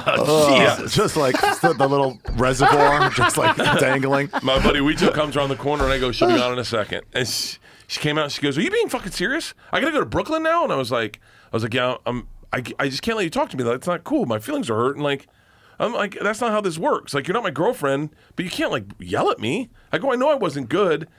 And she got to the door. She goes, I can't fucking believe this. And then she was really angry and she faked a punch. And I spilled beer all over myself and my dick went up and hit me in the stomach. We both started laughing hysterically. You and the woman? Me and the woman both started laughing in my door hysterically. And then she smiled and went to my neighbor's door and pounded on the door. And she goes, Bert Kreischer can't fuck. And knocked on every door down the hall. Wow. Bert Kreischer. Good for her. Good Yeah, move. yeah, That's good a for solid her. move. Jesus Christ, Wow, that's dude. a mean Where did lady. you find that fucking animal? Don't divorce Boston her. Comedy Club. There you go. Jesus Christ. Yeah. I shaved my legs for this. Son of a bitch. Yeah. I'm not. That reminds me of when we did that when we went to that national championship game and we're trying to like skirt the line, and they weren't famous then, and we're just like trying to get through, and everyone's like, "Hey, what the fuck? Why do you gave him $100? Some random like bouncer guy, security, and there was like, why? Who are you guys? And Bert just goes, I'm Tom Segura. Google me, motherfucker. Yeah, and you're just like, come on. Yeah. That was the funniest. Do you remember one lady's like, hold on, did you just play a black guy to walk you to the front? And we're like, that's exactly what we did. Yeah, I mean, we didn't take his race into account. Yeah. Yeah, Jesus, sure. why is He just has the him yellow being jacket black that in says it? Yeah, security. yellow jacket that said security. Yeah, that's You're just mad you didn't think of it. We were just like, hey, man, make this happen. He was like, okay. Done. No one knows this. I realized this when I was working the door at the store. If you tip a guy, It's $20, $100, game changer. you owned me for the night. Yeah. I'll do whatever the fuck you wanted for $20. For $100, You're running late, Let's go. by the way, at an airport, and you find somebody that works at the airport, and you have cash. Give that person 20, 40, whatever. That person will get you through security, for sure. Really? Absolutely. Yeah, you just give me I've done it. 4 hours of I've pay. done it. You say, hey, I'm in a rush. I Yeah, give you yeah. $100, get me to the line. They know the people at TSA. Oh, yeah, and then they'll be like, okay, and then they'll look for like someone they know. They'll be like, hey, man, hey, and then they'll just get There's you in. nothing like a cool person at TSA. Yeah. Like every now and then, you know that story I tell about the lady like, got randomly selected at TSA? There's nothing about like a funny person Yeah. that you meet at TSA that Yeah. just like you're like, all right, we're okay. Yeah. Like Yeah. the world's okay. Yeah. Like you're a person who's in this weird position where people every day are bullshitting you and you're Yeah. trying to like do your job, but every now and then you run into a cool person. I Yeah. asked the guy once because you remember sometimes like say your name out loud, and it's like what? Why do I have to say my name out loud on my ID? And so I asked the guy, I was like, why here, not anywhere else? And he goes, oh, because the guy who runs this TSA at Newark is a power hungry. And I was like, Ari Shafir. And Yeah. he's like, go ahead. I'm like, good I used answer. to do concierge key for American when I flew American, and there's this dude that at the gate. Burt flies private. Tony. Go ahead. What is No. concierge key? That's like their I got in highest trouble. I level. got in trouble for talking about it on this podcast. I got kicked out of concierge key for talking about it on this podcast. What? What? Yeah. Oh yeah. What's concierge key? It's their highest It's the ranking. highest level. It's Oh, that's that. invitation They only. take you into that sneaky little spot. Oh, I did that once. What? Yeah. Yeah. It's the highest level you can get. It's invitation only by American Airlines. I got it, Like for and super loyal people who and they're fly like, all do the not talk about it. And I talked about it on Rogan, and then the woman called me and chastised me Wow. and said, just so you know, we don't appreciate you talking about this on your little podcast. And I went, biggest podcast in the world. and they lost me at that moment. I go, you're not allowed to call me and chastise me in my house. That's not how that Not works. unless I come super fast, right? Yeah. This isn't cool. Yeah. So how could they have a thing that you're not allowed to talk about? It's called concierge key. Tom Papa hit me up about it. He's dying to get it. You go through a private line in the airport. Now I just do private suite, which is fucking the best. That's a separate entrance on the other What? side of the airport. That's the shit. That's the shit. Yeah, I've done that. That's where Private Beyonce suites, goes. where Beyonce, Kardashians, What? everyone goes there. Private entrance? You got to get Yes. a membership, and you Own do. TSA. Are you allowed to talk about that? Fuck yes, Yeah. they're fucking badass. They had a. Do you see the picture? Pull up my stories. They had a bottle of Tito's wrapped in caution tape in my suite yesterday, and they're like, "We'll hold this until November." Then the dude rolled in. that's awesome. You Then have the a dude, I told them, man, I'm bummed. I don't get it. I need a treat to be here, and I don't see any treats. And they have Diet Root beer. Dude came back with Kool-Aid packets. No way. Tray of Kool-Aid packets. That's private suite. This is the fucking Look at that. greatest. That's awesome. Caution Sober tape. October. They are We'll the save best. this for you until November. Oh, I get it That's now. cool. If you don't fly, then look, he just walked in with a thing of Kool-Aid for me. What? They're the best. The fucking best. Well, you drink Kool-Aid. Are you drinking Diet Kool-Aid or Yeah, regular zero Kool-Aid? sugar. Zero sugar. What's in there? Zero sugar. It's zero sugar. But what's in there? It's not sugar. What's the flavor? Have you ever looked at the ingredients? Triglycerides and peptides. A lot of Way better for you. Good shit. Yeah, there's peptides. Keeps you young. Yeah. The private suite's the shit. The first time I did it, I had they gifted it to me. They said, I was coming in, I was panicked. I think my travel agent was like, "Hey, he's only got like 8 hours in L.A. Private suite." You get a membership, right? Yeah, I'm a member It's now. just at LAX or everywhere? Just at At your LAX. main airport. But you drive in, you take a separate entrance. They bring you into a suite. They have all the shit you like. I have Liquid Death always. Tito's. They bring caviar. They'll bring Caviar? What? Dude, it's next. It's the greatest treat you can give yourself flying that isn't flying private. It's the greatest treat you can give yourself. You're It's- all about treats. I'm defined by treats. You're all about rewards. Defined by treats. When you guys are talking about self-help books, I have a self-help book that I have chaptered out for the way I get by. Because there's more people that are like me than like gonna be like Cam Haines. So like I want those guys to succeed. And one of the things, number one thing, and I bet you asked a lot of people that are successful, the number one thing I need is treats. I need a treat. I need something to look forward to at the end of the day. And for right now, it's Kool-Aid. I bet I have it in my pocket. I just don't walk around without Kool-Aid. Because I got don't Kool-Aid in my walk pocket. around without Kool-Aid. Because I get a bottle of water and I go, I know I should drink this water, but I need a treat. I need something to like. Why don't you put there like we go. Liquid IV in there? I Liquid love IV Liquid tastes IV. great, and it's actually good for I you. love Liquid IV. They're a little bigger packets, so Too big for your pocket? yeah. But private suite is. So the first time I use it, they go, Wait, we want what? you to experience the Your problem with Liquid IV is the packet size? Why don't you get a fanny pack? They're pretty big. Why don't you get a fanny pack? How come you don't They have are a fanny pretty big. I pack? have one in the morning, but I'm I not know. putting them in my pocket. You Let me seem see the like a Kool-Aid guy that packet. needs a fanny pack. How come you don't use one? Kool-Aid is small. I'm a fanny Can I pack see it? guy. Yeah. Are you? Yeah, I'm a fanny pack guy. I love fanny Do you want one packs. like this? I have these. Oh, yeah, Here. this I is want one the real- definitely like that. Yeah. Legitimately, All right, this get is you much smaller. This is much. Yeah, it is It is small. much small. smaller. First time, this is how Private Suite hooked me. I got 8 hours at home. My travel agent reaches out. There's a place called Private Suite. They'll meet you at the plane, take you off the plane in a car, and get you What? home.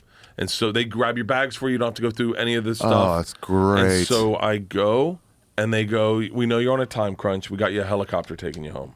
What? I flew LAX to Burbank. I was home from the second we touched down, I was home in helicopter. 20 fucking minutes. That's fucking sweet. And the guy gets in the helicopter and he goes, you want to go the interstate? You want to go to the ocean? I go to the ocean. He goes, you want to get low? And I was like, fuck yeah. What? And we flew about 20 feet off the fucking ocean, just, and then got to Burbank. Another good and I was impression of home. the sound. You're just killing the sound. Michael Winslow over here. What the fuck? And by the way, Private Suite, if you're not cool with me talking about this, I apologize. I'll never leave you. I'll never leave you. I'll be a member forever. Why don't we do a tour? Let's do a little tour together. Just a few dates. Can I promote it? Because we'll be doing fucking stadiums. Yeah. We will be doing I don't wanna fucking do outdoors. stadiums. I don't like outdoors. Tell me what you want to do, Joe. The Gorge? Let's do the Gorge. What's That's the Gorge? outdoors. Are you fucking They have a there's great here music in my- festival there near Seattle. We do the Gorge. We do that cave in fucking Tennessee. Have you seen the cave? Caves. Type in Cave Theater, Tennessee. This is fucking next level. Look, I'm all about eventizing an evening. There's nothing I love more than hearing Steely Dan's coming to the Hollywood Bowl. Look at this. Oh my Wow. God, where is that? That looks like It's an in Edinburgh. Tennessee. Where? Caverns. That's intense. Dude, Oh see my the- God, that's amazing. Wow. Yes. The sound. How, Holy shit, that's incredible. Why have I never heard of this? Dude, I'm telling you right now. Who is that on stage? I think it's your mom. Oh my God, my mom. Your mom's Dude, So that's that the fucking Gorge. That's cave the looks Gorge. incredible. Joe. Look at the Gorge. That's fucking Red Rocks, dude. Eventizing. Red Rocks. I might be the most jealous of anyone I've ever seen play a venue. Was you playing Red Rocks? You love Red Rocks? It's just so cool. John Denver said if I had one set left in my life, it would be Red Rocks. You haven't done Red Rocks? No. The Beatles played there. I mean, it's such a great night in that you get That's there what Bird early. did his last special. Yeah. Right? You get there early. You go in. I've been hiking there. You do. That's the first time I did Red Rocks. Wow. I'm a little overweight there. I think I gave Norman that shirt. You look exactly the same. I know. Oh, that's But damn. Red Rocks, you go in, you get in there early, you do your sound check, you get an IV, you get dinner at the venue. They make great dinner. Then everyone starts piling in. The show starts. The best part of Red Rocks is they give you an option. You can go Sebastian Maniscalco, get in a Sprinter, get out immediately, or you got to wait till traffic dies. Are you telling me I get to make a Tito's and soda and have a joint and sit on stage at Red Rocks? Sit on Crisscross stage as they applesauce, go? As it's empty. You just smoke a joint and go, fuck yes. see the stars out there. Dude, it's amazing. Wow. And the thing that I'm really attached to right now is immersing yourself in the fan experience as an artist and saying, what do I want out of life? I think it's easy for you to go, who gets me excited? Like if you're a fan of like Wilco, I'm a fan of Wilco. I saw Wilco at fucking these cocksuckers. I saw him at Red Rocks and I was high and I was drunk and I was crying. One of the songs, bawling, crying. Cameraman just puts the camera on me and I'm sobbing, crying, holding my wife, singing along. But that moment for me is beautiful because I love Wilco. Yeah. Well, I got to see him at the most beautiful venue ever. I try to do that for my tour. Looking at you from the audience. From the audience perspective, Yeah. if you're a fan of Burt, what do you want? And this is what's great about touring when we did Fully Loaded with Shane Gillis. He goes, are you fucking kidding me? We're at a baseball field and you're just going to walk on stage? He goes, you come running in from right field, the bullpen. You come in. Play the walkout play song. the walkout song. Yeah. Mariano Ravana. enough. Yeah, whatever. Fucking, what the Metallica song, you know? Sandman. Enter Sandman. Because it's And lights so- out. And by the way, I got chills right now. I go up for that and just sprinting. We do Thunder Valley. They go, we'll put you in a sprint car and we'll play. Oh, Chris, they fought at the starting line. Oh, yeah. Do-do-do-dum. And you're going 90 miles an hour standing up in a fucking car. Whoa! Like that. For me, I think that's amazing. So when you say a tour of us, my cock gets hard. And I go, you eventize that. How come we haven't done that yet? We talked about it before. It's always been scheduled. We have to plan it far out. That's the If truth. we Well, we plan haven't it far planned it out, far we because could I do need it. to write a whole new act.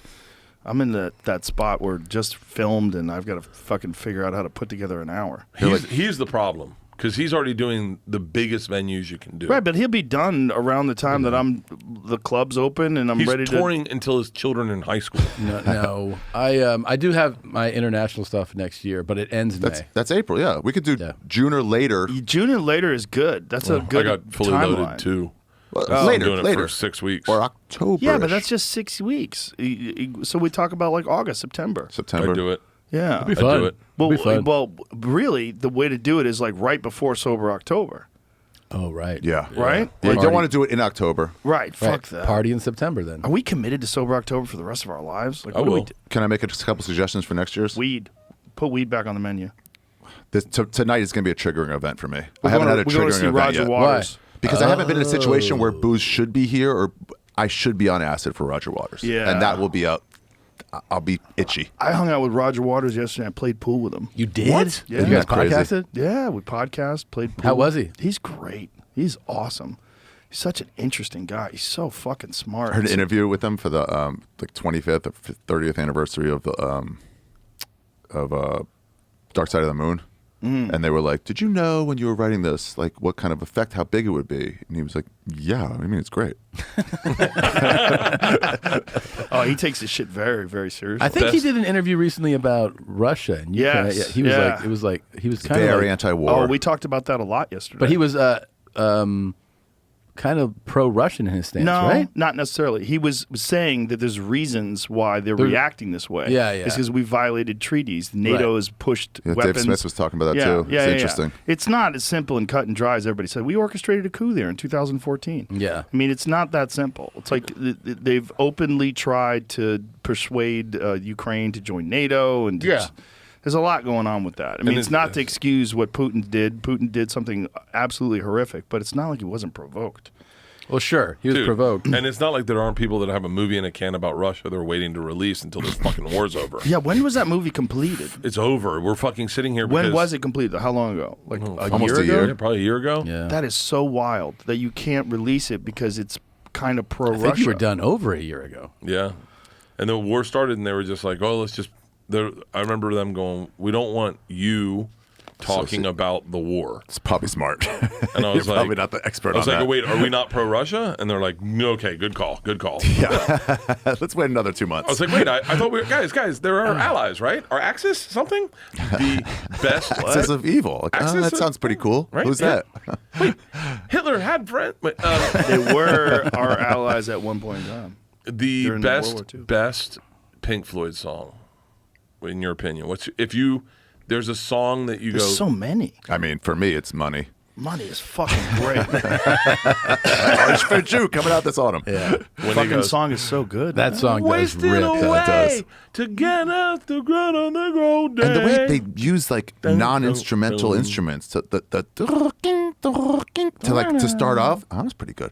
Good job, man. Way to go, Michael I Winslow. learned from the master. Michael Taking Winslow. away the moments that make up a dull day. God damn. that transition into Yeah. that song, that it Yeah. just Here we go. this is money, right? Yeah, Money. it's so badass. They have so many good fucking songs. Yeah. And when you talk to Roger, you kind of know where it's coming from, man. It's like the guy is so deep. I mean, God damn, this is good.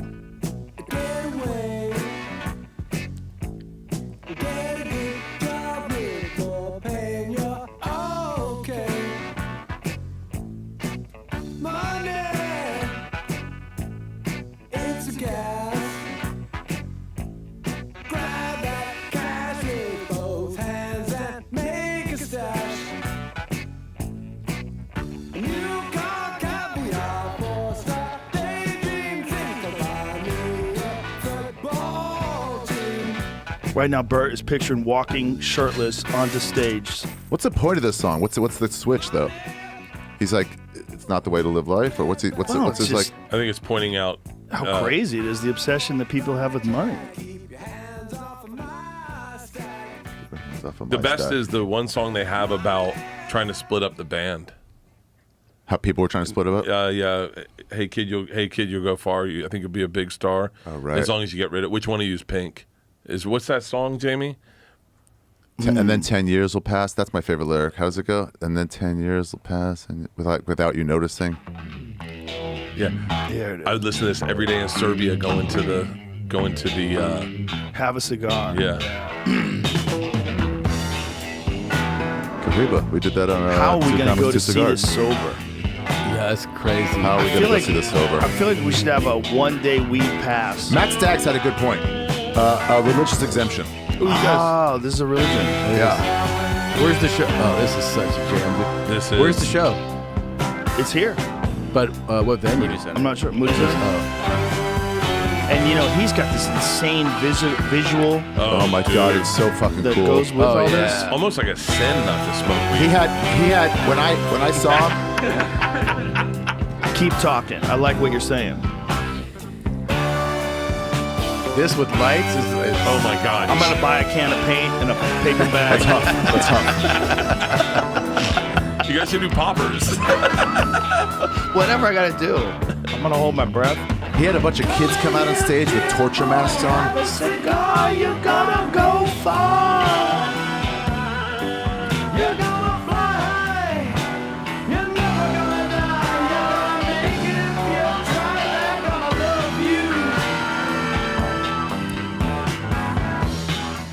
you. He's just talking about agents trying to fuck This up is his shit. Hollywood. This is Rock and roll Hollywood. song. The deep respect, and I mean that most sincerely. This is like It's just fantastic, that is really what I think. Oh, by the way, which one's pink? Which one's pink? yeah. He wants to split them up immediately. Yeah. That's what they're trying to do. And then I was like, the band's To fantastic. I us? love it. Which one's pink? Tell you the name of the game. Who's trying to split us up? Hollywood, baby. Why they call it riding the gravy train? Hollywood, baby. Hollywood has about as much influence on us as that Banana Rat does. That's true. We're completely. Yeah, like Removed. what can you? We're the industry now. You choose. You can choose to dip into it if you want, but Yeah. you don't have to. yeah. It's so funny, especially when like comics come under fire and people like that turn on your friends and you're like, no. Why? Like, what are you talking about? No. Suck it. Well, the people that don't have friends want you to turn on your friends. The people that are in this like weird fucking group of people that are secretly fucking jealous and bitter of each other and they're all talking shit about each other. Those are the ones that want you to turn on each other because they want you to be like them. But that's what this used to be. I remember when I started this business, Comedy, no one yeah. had friends. Right. No one was friends with. You were kind of friends with people You just until mean, they got something. Yeah, then you. That's it. But there's still guys like that out there. That Yeah. They're friends with you until you do really well, and then they just fucking hate. But those are just bitter, weird narcissists. You guys started in a different system than I did. well, started you at the started store. in the system Store that of we door created. guys of low level people that it was like finally it was almost like when Pesci got not Pesci when Pesci got happy that what's his name got made. It was like one of us Right. getting made. As soon as somebody got passed, Aaron Cater was the first one to get passed, and we're like, yes, one of Yeah, ours is on but I was stage. I was already passed. We were like that because we realized that there was a benefit in all being together. Yeah. And that we realized that there's so much more fun and camaraderie than there's this like weird bitter loneliness. Supportive. The driver brought me in today. He's like, you've been on here a lot, huh? This podcast. I was like, yeah. I was like, oh, I've known Joe. I was like, there's a few guys that when you started were like dicks, and there was a few guys like you and Ralphie and that were like, you're funny, man. You can do this. Like, just supportive. I would say for no reason, but it's a human reason to do it, you know? It's a human reason. It benefits us. The more people that are good, that are doing well, it benefits everybody.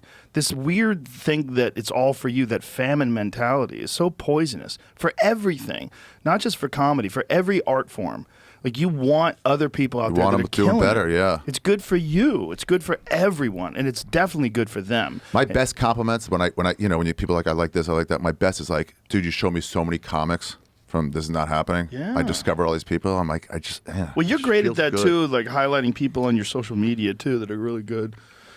You've always been that. You've always been a little more Supportive. socialist.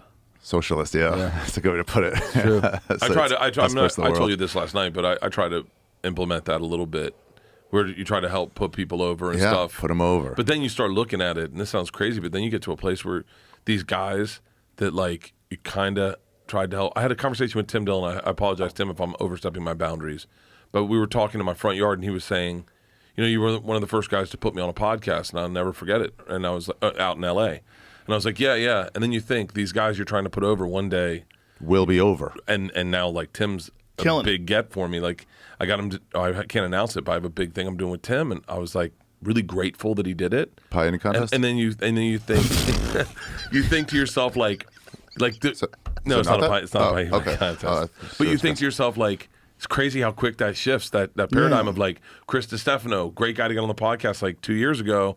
And now you're like, hey, man, you're in LA. Can you do my podcast? Yeah. And, you know, it's like these Mark Norman, Shane, like these guys all kind of pop. Yanni, and like all these guys kind of pop. Schultz. I remember Schultz did Something's Burning when I was in New York. And I was like, we were talking. It was like, oh, it's good to have you on. And then now he's like, he was so quick. He crushed it with that thing too, with that special. Oh my God! Crushed The YouTube is over 5 million views in like a that's- week. it goes in about a week. 100,000 a day. Yeah. That's I amazing. checked it today. Yesterday I saw it and I went, oh shit, 5.5. Schultz is in a week. another one. I was like, I had a late to the game on like clips, putting clips up, but I had like a good like riff on stage, and we had a tape of it. I was like, hey, is there a way? I just wrote him. I was like, is there a way to? He goes, yeah. You need big lettering. You need a big close up of your face. Actually, you know what? Send me the clip. I'll have my guy like fix it up and send it back to you. Yeah. Instead of like. A lot of people are like, I don't know, man. You figure it out. Yeah, people Well, who hoard he's the he's- opposite. People who hoard information. Well, he So came that's- to that's- he came from New York to L.A. Yeah. I remember when Schultz came to L.A. He's like, dude, the scene here is so different. Everyone's so fucking supportive. He In goes, LA? it's he came to the store. Yeah. He came to the store, and I gave him a big hug. I go, what's up? Nice to meet you, man. And he's like, you want to do a spot? I go, fuck yeah. I did a spot on his show, and we were all hanging out. And he's like, dude, everyone here is so fucking supportive and friendly. It's like so different than New York. He's like, you guys are like fucking doing it right, man. And I think he just fucking ran He with brought that vibe to New York. Yes, Yeah. that's the best vibe, man. We're all in this together. There's not that many of Yeah, us. there's not that many of There's us. like 1,000 of us on Earth, like really legitimate comics. There's 1,000 of us on Earth, on the planet. And it's fucking hard to get there, man. And if you can grab someone who's coming up and give them some words of encouragement and help them and take them on the road with you a little bit and give them some tips and boost them up a little and get them on your great. podcast, Yeah. you're fucking doing a service, man. Bringing them on the road to all and of us. paying them, Especially, Yeah. I think probably we've all sort of forgotten like the status you've gotten to like a new young comic who like watched you before they even did comedy. Like Carlin would sit in the back of the room. Yeah. And when people got up, like, hey man, that was really funny. He knew he was George Carlin giving you that compliment. Yes. And it's tough to remember who now what your name means, but a little bit of just like, hey, that was a really funny joke goes a long way That's to like true. a young comic. Oh my Do you remember the God, so first big. comic that I remember the first comic that complimented any of my jokes? Like the first compliment I got from a real comic was Jim Norton, and I was like, Wow. I'm in. Yeah. I'm there. I'm there. It gets you from quitting. Those in between days where you're like, I don't know if I can For do me, this. it was Mark Maron. Really? Mark Maron Wow. gave me a compliment when I was an open micer. Pulled me aside. He goes, "You're really funny, man. You're really doing some good stuff, man. Keep at it. It's great." Wow. He was like, "Don't listen to anybody. Just keep doing your shit." I was like, Wow. "It was giant." I was like a year in. It was giant. It made me feel so good. Just a little compliment like that. Louis and I were talking about that the other day. Someone saying that to you Yeah. when you're coming up, it's so valuable. Someone that thinks you're good. And I remember I say that to every comic that I see that laughs, that gets me to laugh. I say, you got the hardest part already. You're funny. Just keep doing it. Yeah. Just keep working. Stay in it. Keep You gotta stay in grinding. Just keep fucking writing new shit and keep doing it. You've already got the hardest part. The hardest part is being funny. Everything else is just work. The hardest, it's so hard. Some people never figure out the funny thing, man. They don't get it. There's like it's like they can't grab it. Like almost they touch it and it runs away from them. They just can't get it. And you'll see them 10 years later and they still can't get it. That's the sad one. I still don't get it. Louis, I mean, like at times, you ever had someone compliment a joke of yours that isn't the funniest joke you have? And then you're like, well, now I got to figure out that fucking joke. And they find something in it that works. Louis did that to me when we were in Minneapolis. He came and did a spot we were theaters next door. I said, why don't you come over and just do a quick spot? He said, you sure? And I was like, yeah. I thought he was talking about the cancel shit. It's because he's a fucking monster. Right. I got to follow Louis C.K. I didn't realize that. Like, Yeah. it's not the Shirt right order. comes off, everyone's like, boo. Are you sure you want me to go in front of you? I literally was Just like, for I was pacing, like, I'm Louis, not sure that's the Louis, I best. don't care about cancel culture. And then I'm watching, I'm like, oh, I can't follow this. And so he comes up and he goes, hey man, that deaf kid joke, fucking yes. And I was like, out of all the things, I was like, that's the one that's not. So now I've been fucking toiling with this one goddamn joke that he saw something in. Yeah. That I'm like, I guess there's some umami inside this joke that I can't find. There's this Brian Simpson joke. I don't want to give up the joke, so if I give up the premise, it's too much. But he's got this one joke. The premise is so strong. I'm like, God, dude, there's something there. He goes, I know. What is it? What is it? I go, I don't know, dude, but I laughed so hard just at the premise. He's so funny. He's really He's funny. so Simpson. good. And he writes so much. He's so disciplined. He writes every day. Yeah. He always has new shit. Yeah, oh, he and does. it's so tight. It's Yeah, so, he's really funny. but he's what's one of those the- guys. There's this crop of upcoming guys, man. They're so strong, and they're embracing stand up. And I think it's because of the guys that have already made it, that are like really enthusiastic. About them too. Yes. Yeah. Because everybody's excited about Brian because he's Yeah. the real deal. He's the real deal. And I'm he remembering- thinks differently. He thinks differently. He thinks like a and, man. and talks to you in analogies that I never fucking thought of. Where Yeah. where you're like, oh shit, I didn't see it that way. He's like, that's what life is, and you're like, Yeah. His perspective is totally unique. Yeah, that's Yeah. it's so fucking valuable, man. I just remember right now, Tom, when you brought me to Crackers. Oh yeah. And it's probably at the time for you a $1,200 to $1,500 gig, and you're like, true. it's break even, Ari. I couldn't get a headline gig anywhere except La Jolla, and you're like, come break even, but like it'll get in the club, Yeah. and yeah, I did. Yeah. It was a big fucking thing for me. Yeah. That was cool. That was Dude, I fun. took Fun you on the weekend, road when too. you were a doorman. That's a hard D you used. doorman. You were a doorman. You were like just starting out, man. That was actually getting back from those first 6 months. All my friends were like, dude, you made a jump. And it was like, yeah, playing 300 seaters of like good crowds. Yeah, man. Yeah, dude. Well, Well, you actually called. Like a lot of people would be like, "Hey, man, you're funny," and they'd like get your they'd be like, "Give me your number," like Oh, yeah, how you found you. Right? But like those people just never call. Right. Like I remember one time I called an agent. I was like, "Hey, your client said that they wanted to take me on tour," and they were like, "Okay," and then like followed up, and they're like, "Yeah, they don't want don't. to do that." I was like, "Oh, okay." well, was we something worked they with said. like 20 different comics on that Charlie Murphy tour, and you were the one I worked with in Phoenix. Yeah. And you went up in Phoenix, and I think you did like 3 minutes. Yeah, 3 minutes. And What? killed. Yeah. And then I remember pulling you aside and going, dude, you're fucking good. Yeah, but I still was. He was like, "Well, dude, give me your number." I was like, "Okay." I mean, Sure. I didn't think anything of it. you know? Because so much smoke. I saw Mooney. He got off stage with some guy from HBO. I was like, Paul, I haven't seen you in a while. I was like, you haven't. And he goes, it just didn't stop. He goes, we'd beret love to on. do something again. He goes, I bet you would. And he goes, well, give me your number. Do you have a pen? I don't have a pen. He goes, no, I don't, motherfucker. Do you? Because he had just been like, I've had smoke blood up my ass for decades. Yeah. Well, he was Richard Pryor's writer. He wrote with Yes. Richard Pryor. You know, Paul Mooney's a legend. He's a legend. He was one of the ones that really bummed me out when he died because I had an opportunity to see him one night at the store and I decided to go do something else. I remember someone said Mooney's going to do a set at the store, and like I hadn't seen him in years, and I know he had been in New York for a while, and then he was doing a set at the store. I don't remember what I had to do. But It was sad at the end. yeah, but I still wish I said hi and gave him a hug. You know, It always is. it's just like he was, whatever the disease was, it wasn't. He still had some killer bits, but it made you sad. Yeah, but You saw a man like dying.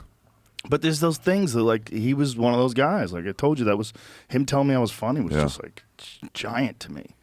You know, it's like there's guys that just don't impress easily. When those guys come up to you and Oh, say something totally. to you, it's fucking big. I remember, this is going to sound so Like a list stupid. of all the people that did that. Patrice did it for me on Twitter one time. What? I fucking birthed Conquer or whatever, and I was in a hotel room in San Antonio, and he just put out a tweet, saying, "Hey, congrats to my buddy," or whatever. I don't know. I'm not going to paraphrase. I know I'm gonna fluff it up, but it's great to see Bert Kreischer succeeding. He's been a OG or whatever in the business, and I remember my cameraman Scott Sands was like, "Dude," because he knew how much Patrice meant to me. He's like, "Patrice, did you see what he just tweeted?" And I read it. And I shut my door and I fucking cried. I was like, dude, he was the Wow. fucking. I mean, What a he bitch was. you He are. was like, He was a special voice too. Yeah, he, like, real. very, very special. He's a guy that I think if he was alive today, he'd have the biggest podcast. I would be number 2. He would be number 1. Patrice. Yeah. forget his message. let's be very fair. No, he wouldn't. Yeah. He would not have the biggest No. podcast. You'd have a hard time listening to it. What are you talking about? He was great on O&A. He was great on O&A, but he did have a podcast, and it was tough to listen to. He did? Really? Oh yeah, he had the Dr. Phillips podcast. Oh or yeah, Black Phillip. Black Phillip, and it was He had out there And theories. if you allowed Patrice one mic with no pushback, sometimes it could go into some places where you're like, I don't feel like that totally. I'm just being fair. I love the guy to death, but He had the capacity to say, Yeah, I'm but you have sorry. to find your voice in a podcast. You have to He's- figure out how to early do it. days. We all had to figure out how to do it right. Yeah, Like, but Patrice would have been great on this podcast. Yes. He would have been Yeah. amazing Yeah, on yeah, this good point. podcast. oh, he would have been amazing. He on was this Patrice podcast. was a genius at like at having an idea and putting it your way, and then letting you kind of go whoa, whoa, whoa, whoa, whoa, and then just whoom, slamming it like and going this. He was so brilliant, but trust me, I listened to a lot of his podcast, and it was Early it was days. good. I remember Yeah. I got a compliment from Attell in 05, and I was like, oh my God. Like that could not have been a bigger compliment. And then the next year, 06, he came through. I love this. And he was like, he requested me. I got a call. They're like, he requested you to, and I was like, oh my God. And then after one of the shows, he was like, you don't have a new 20 minutes? And I was like, what? And he's like, what, do you want to be like an actor or something? And I was like, oh my God. Yeah. Like it went from the highest high to like, oh, But also good tough love. oh, of course it was. It was great. It was super. He does tough love to himself. I had him in The here the other toughest day. love to himself. He's so self-deprecating and so humble. It's like, dude, you're one of the greatest of all time. He so is good. the best. I mean, I'm not saying this lightly. The best comic in the world. He's the best comic in the Consistently world. every night. Certainly up there. He's He certainly did. up there with the greats of all time. He did. We did Rochester, and it was there's a whole city behind you. No comic thought to use the city landscape as tags for jokes. And Attell went up and he did about the kind of guy that goes to Monroe Community College. And we turn around, there's a huge sign that the audience sees right above. Oh, if you don't like that joke, just pray to the glowing cross up on the mountain. And there's a cross up there. I mean, he just worked like so seamlessly, worked the city landscape into his bit. Dude, he did stuff that weekend I still haven't seen people do, which is like we were doing like 6-show weekends at Brea. Yeah. And Thursday, he would do, his set. And there'd be like this joke, whatever, 20 minutes in that kills. And then Friday early show, there'd be a different punchline that would do worse.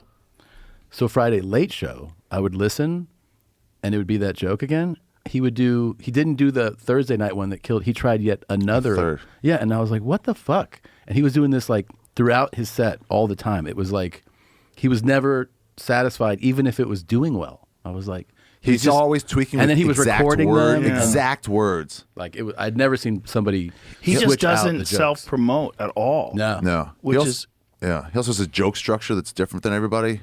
Where we'll do tag, right? Yeah, And then the next level is tag, up, like change the game on the third tag. He does tag, change the game slightly, and then go ridiculous in the third. Yeah, in a way yeah. that you got to get the audience along with you for that. And he sure. does it. Yeah, yeah. He's a master, and He he's was one of having those guys standing that, ovations everywhere. and he's one of those guys that quit drinking and actually got better. Yep. Everyone quits drinking, gets better. You too? Oh, I'm such a better comic when I don't drink. Really? I don't drink on stage, but the laziness of the drinking in between, lack of motivation, lack of looking at my sets, lack of focus. Or time. It just shows up and it rears its head. I think it's fun to get drunk on stage every now and then and fuck your act up and try to figure it out in the moment or get high and do that. But for the most part, I have to do stand-up sober. I have to be dialed in. You got to, there's weaknesses. Yeah. I was going back from Jackson, getting ready for my special, and I was like, I'll get high on the road home with Adrian. And then I was like, no, I know what's going to happen if I get high. I'll go home and watch TV. And if I don't get high, I'll go work on some of those taglines. Damn, that's my opposite with me. When I get home from a gig, I spark up a joint and sit in front of the computer. Really? Yeah, man, that's my favorite time to write. Like right out after I good get habit. off stage, because I'm fresh. I've just got off stage and I have these ideas in my head, and everyone's asleep in my house. So I just fucking open up the patio door, spark one up, and I get nervous and crazy and fucking paranoid. Yeah. And then I run up in front of the computer and start writing. It's a good habit. You have a different motivation than other people. You probably go on stage as a millionaire more than any millionaire in the world. Yep. There's not a lot Yep. of millionaires Still works doing out. what you do. You got to work out, man. Gotta work You out. got to do what got you to the dance. I never stop. You have to. You got to do clubs. I do little shitty shows. I do everything. When I landed, I texted. I was like, "I'm going to bed," and then you were like, "Do a spot," and I was like, "I can't not do a spot." If I just go, I can write it off and go. We shamed you. We shamed Yeah. you into coming. I was texting with you and I was talking to Ari. I was like, "Fuck, Bert's going to sleep." No way. Fuck that. What a bitch. Emily will shame me. Like she'll be like, "Hey, I gotta." Like I won't call him for my avails at the store if I'm home and she'll just be like, "We have availability on Tuesday," and then as soon as I get that, I go, "I have to do it. Yeah. I have to do it." You have to. It's like you got to put in the work, man. It's like there's no substitute for stage time. There's no substitute for sets. Like when you get in shape, one of the things that I realized when I do like a long tour, I really realized that for the first time when I did the Charlie Murphy tour, because we did 22 dates in a month. So we were constantly on the road, and goddamn, and I was talking to Red Band about this. He's like, dude, there's something that happened to you, like around the 10th show. You just got into this zone where you just, and you're in that right now because you're killing. Stroke. We did like 24 shows last month. Something crazy. You just know. Now you're just like, you know it. Oh, I can There's do no shit. substitute I can for do that. shit with this set right now where like I can like rearrange the whole order and then play the game in my head of figuring out what I haven't done yet. Right. But like Thinking on the fly while you're Yeah. killing with the bit, Yeah. going, what should I do yeah. next? Yeah. It's like it's kind of fun to do. Cause Have you can, switched like, your opener up? all the time and closer? Yeah. Well, Louis said to do that. He said develop a closing bit and then put it in the first part of your act. Yeah. And he goes, and then you have to follow it. And he goes, and so Louis developed a whole hour in 3 months. Yeah. And he said he just developed 20 minutes, and then when he got that 20 minutes, he threw it away. Yeah. He's like, okay, that He's works now. So disciplined in doing this. People say, they'll, because the hardest thing to do is go to like like the Vulcan or like the store. It's a hot crowd, and to not go like, I'm gonna go up there. Just want to do well. And he will deal with not doing well to figure out stuff to do work. It's the only way. He knows the path of it. He knows. Yeah. It's the only way. It's fucking hard to do. Just a moment when you start a bit that you know is not that good yet. It's like I was killing last night, and I threw this bit up there. I'm like, I know this is not right. I saw it. I saw it go like this. I saw it, and then it just It's like this is gonna be something someday, but right now it's just like bear with me. There's something to this. It's got a beginning and doesn't have an end. Because you're all in writing mode right now. Yeah. I have 11 new minutes. That's exciting, though. You did an hour with It's change exciting, last though. night. Yeah, I did hour 20, but I have 11 of it that's new, and then 5 more that I'm scared to try. It's just like I know it's like it eats shit. And you're like, do I have I the know. energy It's to like, beat it you know what right I gotta now? do is a smaller place where it's not like a bunch of murderers. This last night was like murderers row. Everyone was just killing. That's a problem with the store now. I say you can't go in between Fitzsimmons and Rogan and just bring out a notebook. You It's can, like, but it's just like not the best environment for it. Dude, nobody turns over an hour like Chappelle. I have to see Do him 8 live. hours a night. I have to see him live. Oh my God, dude! You've We never? did this show in Columbus. You've never seen Chappelle live? Saw him do some spots in Boston Comedy Club when I was a kid, but I've never seen him do live since. We I've did an been a arena. comedian. We did an arena 2 weeks ago in Columbus, and I was in Ohio. That's where he lives, like a couple hours from his house. He drove, and he got there 4 minutes before he went on stage. It's crazy. Yeah, and I wasn't sure if he was going to go up, so I told Tony, I go, you might be bringing me up, you might be bringing Dave up. And so Dave shows up, he rolls in, he's like, sunglasses on, and he goes on stage. You want to see something crazy? This is the audience not knowing that he's going to be there. And then I walked with him to the stage and shined a light to Tony. This is a fucking sold-out arena. And play this, because this is, I got goosebumps. The audience doesn't know that he's there yet. So now they see him. Look at this. Dude, it was a 1 minute standing ovation.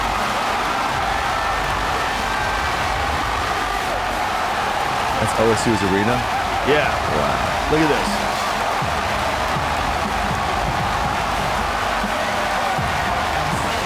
They're losing their fucking minds. That's wild. Me and Tony sat Dude, in that's the nuts. We sat in the tunnel before you go on stage just watching this.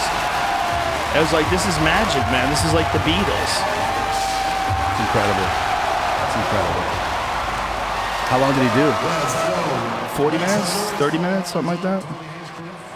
It was fucking incredible. Wow. He crushed. But it wasn't just that's that. It was the nutty. moment, because he's an Ohio guy, right? So he's in Ohio, and he's their own, and he's the GOAT, and he gets on stage, and they went fucking crazy. That's rad. He's brought a little bit back of that 1970s Elvis, Richard Pryor movie star.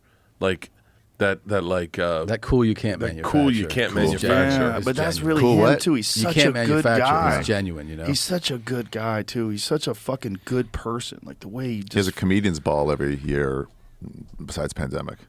He rents out a place. Every comedian in New York is invited, and he has someone at the door who knows all the comedians in New York, high level, low level. Open bar, come have a great time on Dave. And what does he do? Does he do a show? No. Just hangs out. He gets up. He said like 2 minutes of words, whatever. He puts on. Used to have it at the box, so it was all these like weird like burlesque performers and stuff. He just has an event. He goes talk to each other, talk about comedy. Wow. You guys are all the future. Hey, Enjoy. he threw this after badass. party in New York that I went to after we did the. After Radio City. Now we did the Garden. Yeah. And he did. He just like they're like, oh, he's having a party at this thing, and the parties are so much better than. He had a movie. It was Remember Dave crazy. Chappelle's Block Party? Yeah. I went to see that in the movie theater. They were wild. It's dude. fucking incredible. That's Yeah, it's like that's Erica next Badu. level. That And he was makes next that level. announcement. He gets on the mic. There's like a DJ there, and then, it'll be there's like celebrities, but like there's just regular people. And he's just like, put your phones away. We don't. What he says something like, we don't take pictures, we make memories. Like, stop Great. taking pictures. He's so cool. Everybody just hangs out. It's a great He time puts for on. comedy. He also same with what you're saying. Looking at it from the audience point of view, he puts on a show. Yeah. I went to see free ticket. Live Nation friend Chris Burns was like, "We want to go see his movie at Madison Square Garden." I was like, "Okay," but I know the tickets were like $100. I'm like, to see a movie? No. Jeff Ross, Ronnie Chang, Jabberwockies, the movie. Who's the guy who sings Woo Ha? What's his name? Busta Rhymes, Fat Joe, Jon Stewart. All performed? Him, Jesus. Jon Stewart and him together. It's like, oh, right, that's 100. That's fucking, it should be 4. But That's a bargain show now. But that's the thing, and I mean, I don't look. If you're performing, that's where Chappelle's killing it. I don't think anyone goes to see a Dave Chappelle show and doesn't talk about it for a month. Have such a good time. I mean, it's like, especially the shows you two were doing when you guys did the Tacoma Dome for 33,000 people. 25. I would have just let me go with it. Yeah. it's Don't a- let it's it. a- We broke the attendance record. So the 33 breaks at 2. Just let it go. What's the difference? 25 is crazy enough. So, but it's like, that's the thing that I don't think he's looking at it as just what he does. Yeah. But that's where his head is. Yeah. When he did that block party was so next level. Yeah. You guys Erykah broke it in New Badu. Orleans, too. I did that in New Orleans yeah, show with you guys. yeah, They we broke the attendance record there too. It's pretty nuts. Yeah, we've had some wild shows. Me and him together are really fun, man. It's like they're events, man. It's just something special about it. Hey, Jamie, that's a great hat. I'm sorry I did acknowledge it. Me and Jay. I did got to a- run, though. I got to go to the airport. Yeah, it's Wait, you 12 have to go? Yeah. I have to go to the Wrap airport. this up. All right. Yeah. All right, boys. So what do we got? Wait. Let's 20 I'll be in 5 Philadelphia, days. Portland, Tampa, Salt Lake City, and Dallas coming What'd you up. want to say? Bert? RShafford.com. What'd you want to say? You guys tonight. I'm worried about you guys tonight. Oh, You worried? Yeah, I mean, you're going to Roger Waters. he's worried let's that you guys are going to fall off. No, but here's the deal. One small Okay. piece of paper. One very small piece of paper. All we need is 100% transparency. Yeah. Oh, yeah. If something happens, it happens. I'm going clean this month. He's just but if saying you what guys his wife smoke says to him. marijuana, I will not hold it against you. I don't want you to think your month's over. Are you giving us a free pass? I will tell you this. I'll tell you this much. If you invited me and I went tonight, I would definitely smoke weed. I would, without a doubt. You want be to go like, tonight? I got a fucking show in Youngstown. He's leaving on a private jet. I would go tonight, too, if I weren't flying out. I'd love to go Yeah. see them. And so all I'm saying is that marijuana's not alcohol. It's not. And you're going to see Pink Floyd. We only I put think- marijuana in just to fuck with Joe that first year. Well, yeah. Yeah. I think Joe needs to address his addiction. Pray for things Joe. I already different. addressed it. I think you should be allowed to do an edible. And something acid, edible, mushrooms. Mushrooms, acid, I don't count as sobriety at all. Interesting. I've never counted mushrooms. I mean, neither is. I think AA is like totally looks past those. Well, AA was founded by a guy who did acid. That's There why you he go. quit doing alcohol is by acid. Yeah. I'm never doing acid or mushrooms. That's not in my wheelhouse. I'm probably not. Never? Never? No, yeah. Why? What? I just don't. It's not where I want to be. Come at me. What do you Joe mean where are. you want to be? I don't know. I don't have that brain. Yeah, we're like, what the fuck? What, It's clear? great. I did it a few weeks ago. What? What? Acid? Acid, I did ayahuasca. What? I swear to God. Shut up. I swear. You I did did it with- acid I did it and with- ayahuasca a few Yeah. weeks ago? No, not acid. I did mushrooms, ayahuasca, Wait, kana. What? Yeah, I did it. I What the did fuck it. are you talking about? That's what I did. Are you lying right now? I swear to God. No, Where'd he's you do not lying. ayahuasca? It was here. I did it with a private, like a shaman. How was it? It was amazing. No one has a bad time. Not a bit. This is a bit. Not a bit. How long did it last? I took it around 4:30 p.m. and I was tripping balls until like 2:30 in the morning. Whoa. Yeah. Where'd you do it? 10? I got a suite at a place, like a private place. Wait, why did you do it? Because I just thought I heard great things about it. Yeah, no one has a bad time. How do you bring this up at the end of a goddamn podcast? Well, because you just said that you were going to be gay, and I didn't want you to be. Hold on. You said I'll you're set it afraid. up for you. No fucking way. Why? Pray for Bert. Last thing I want to see is a should do snake it. eat me. No, it's not Pray like for that. Bert. It's not like that. It's not like that. It was peaceful, no panic, no anxiety, no paranoia. You It feel was clean? awesome. You feel clean? Yeah. You feel Did good. you see anything that you want to talk about? No, I mean, but I did go for a walk at like 1:30 in the morning on these private grounds, and I thought I saw a fox on this path, and I was like, That's your spirit animal. well, no, it was a cat, a wild cat, but I didn't know, I couldn't make out what it was, and it froze me for a second, but it was real. What do you think your spirit animal is? I think it has to be a bear. It's a bear. Yours is a bear? Dropshipping obligated. Mine's a bear, and if you want to get merch, go to ymhstudios.com. Hey, hold on a second. I know you have to leave, but Yeah. wait, hold on. So wait, did Push do it? No, it's just me. You just did it by yourself? Yeah. Dude, you are a fucking psycho. Dude, Great, man. bring me I next wanna talk time. to you I'll about take it. it. Let's go. I'll set it up. Let's do it. We could do it as like a group even. No. Let's Where are you tomorrow? fucking go. Let's fucking not. I'm in Oklahoma City. Okay, you don't have to, I'll Bert, come but to you I on think the we phone. should. You should You're put the on the phone? Kool-Aid aside for call a you? night. Yeah. I'm gonna talk to you about it. Oh, It's amazing. Okay. Ari, what's your spirit animal? So the shaman I had was he's throwing this like waxy stuff into the fire, and you'll see like shapes and stuff, and every once in a while I'll throw more in there, and I saw a fucking like a weird poodle. Maybe it's that. Or an black. aardvark. Maybe an aardvark because of my nose.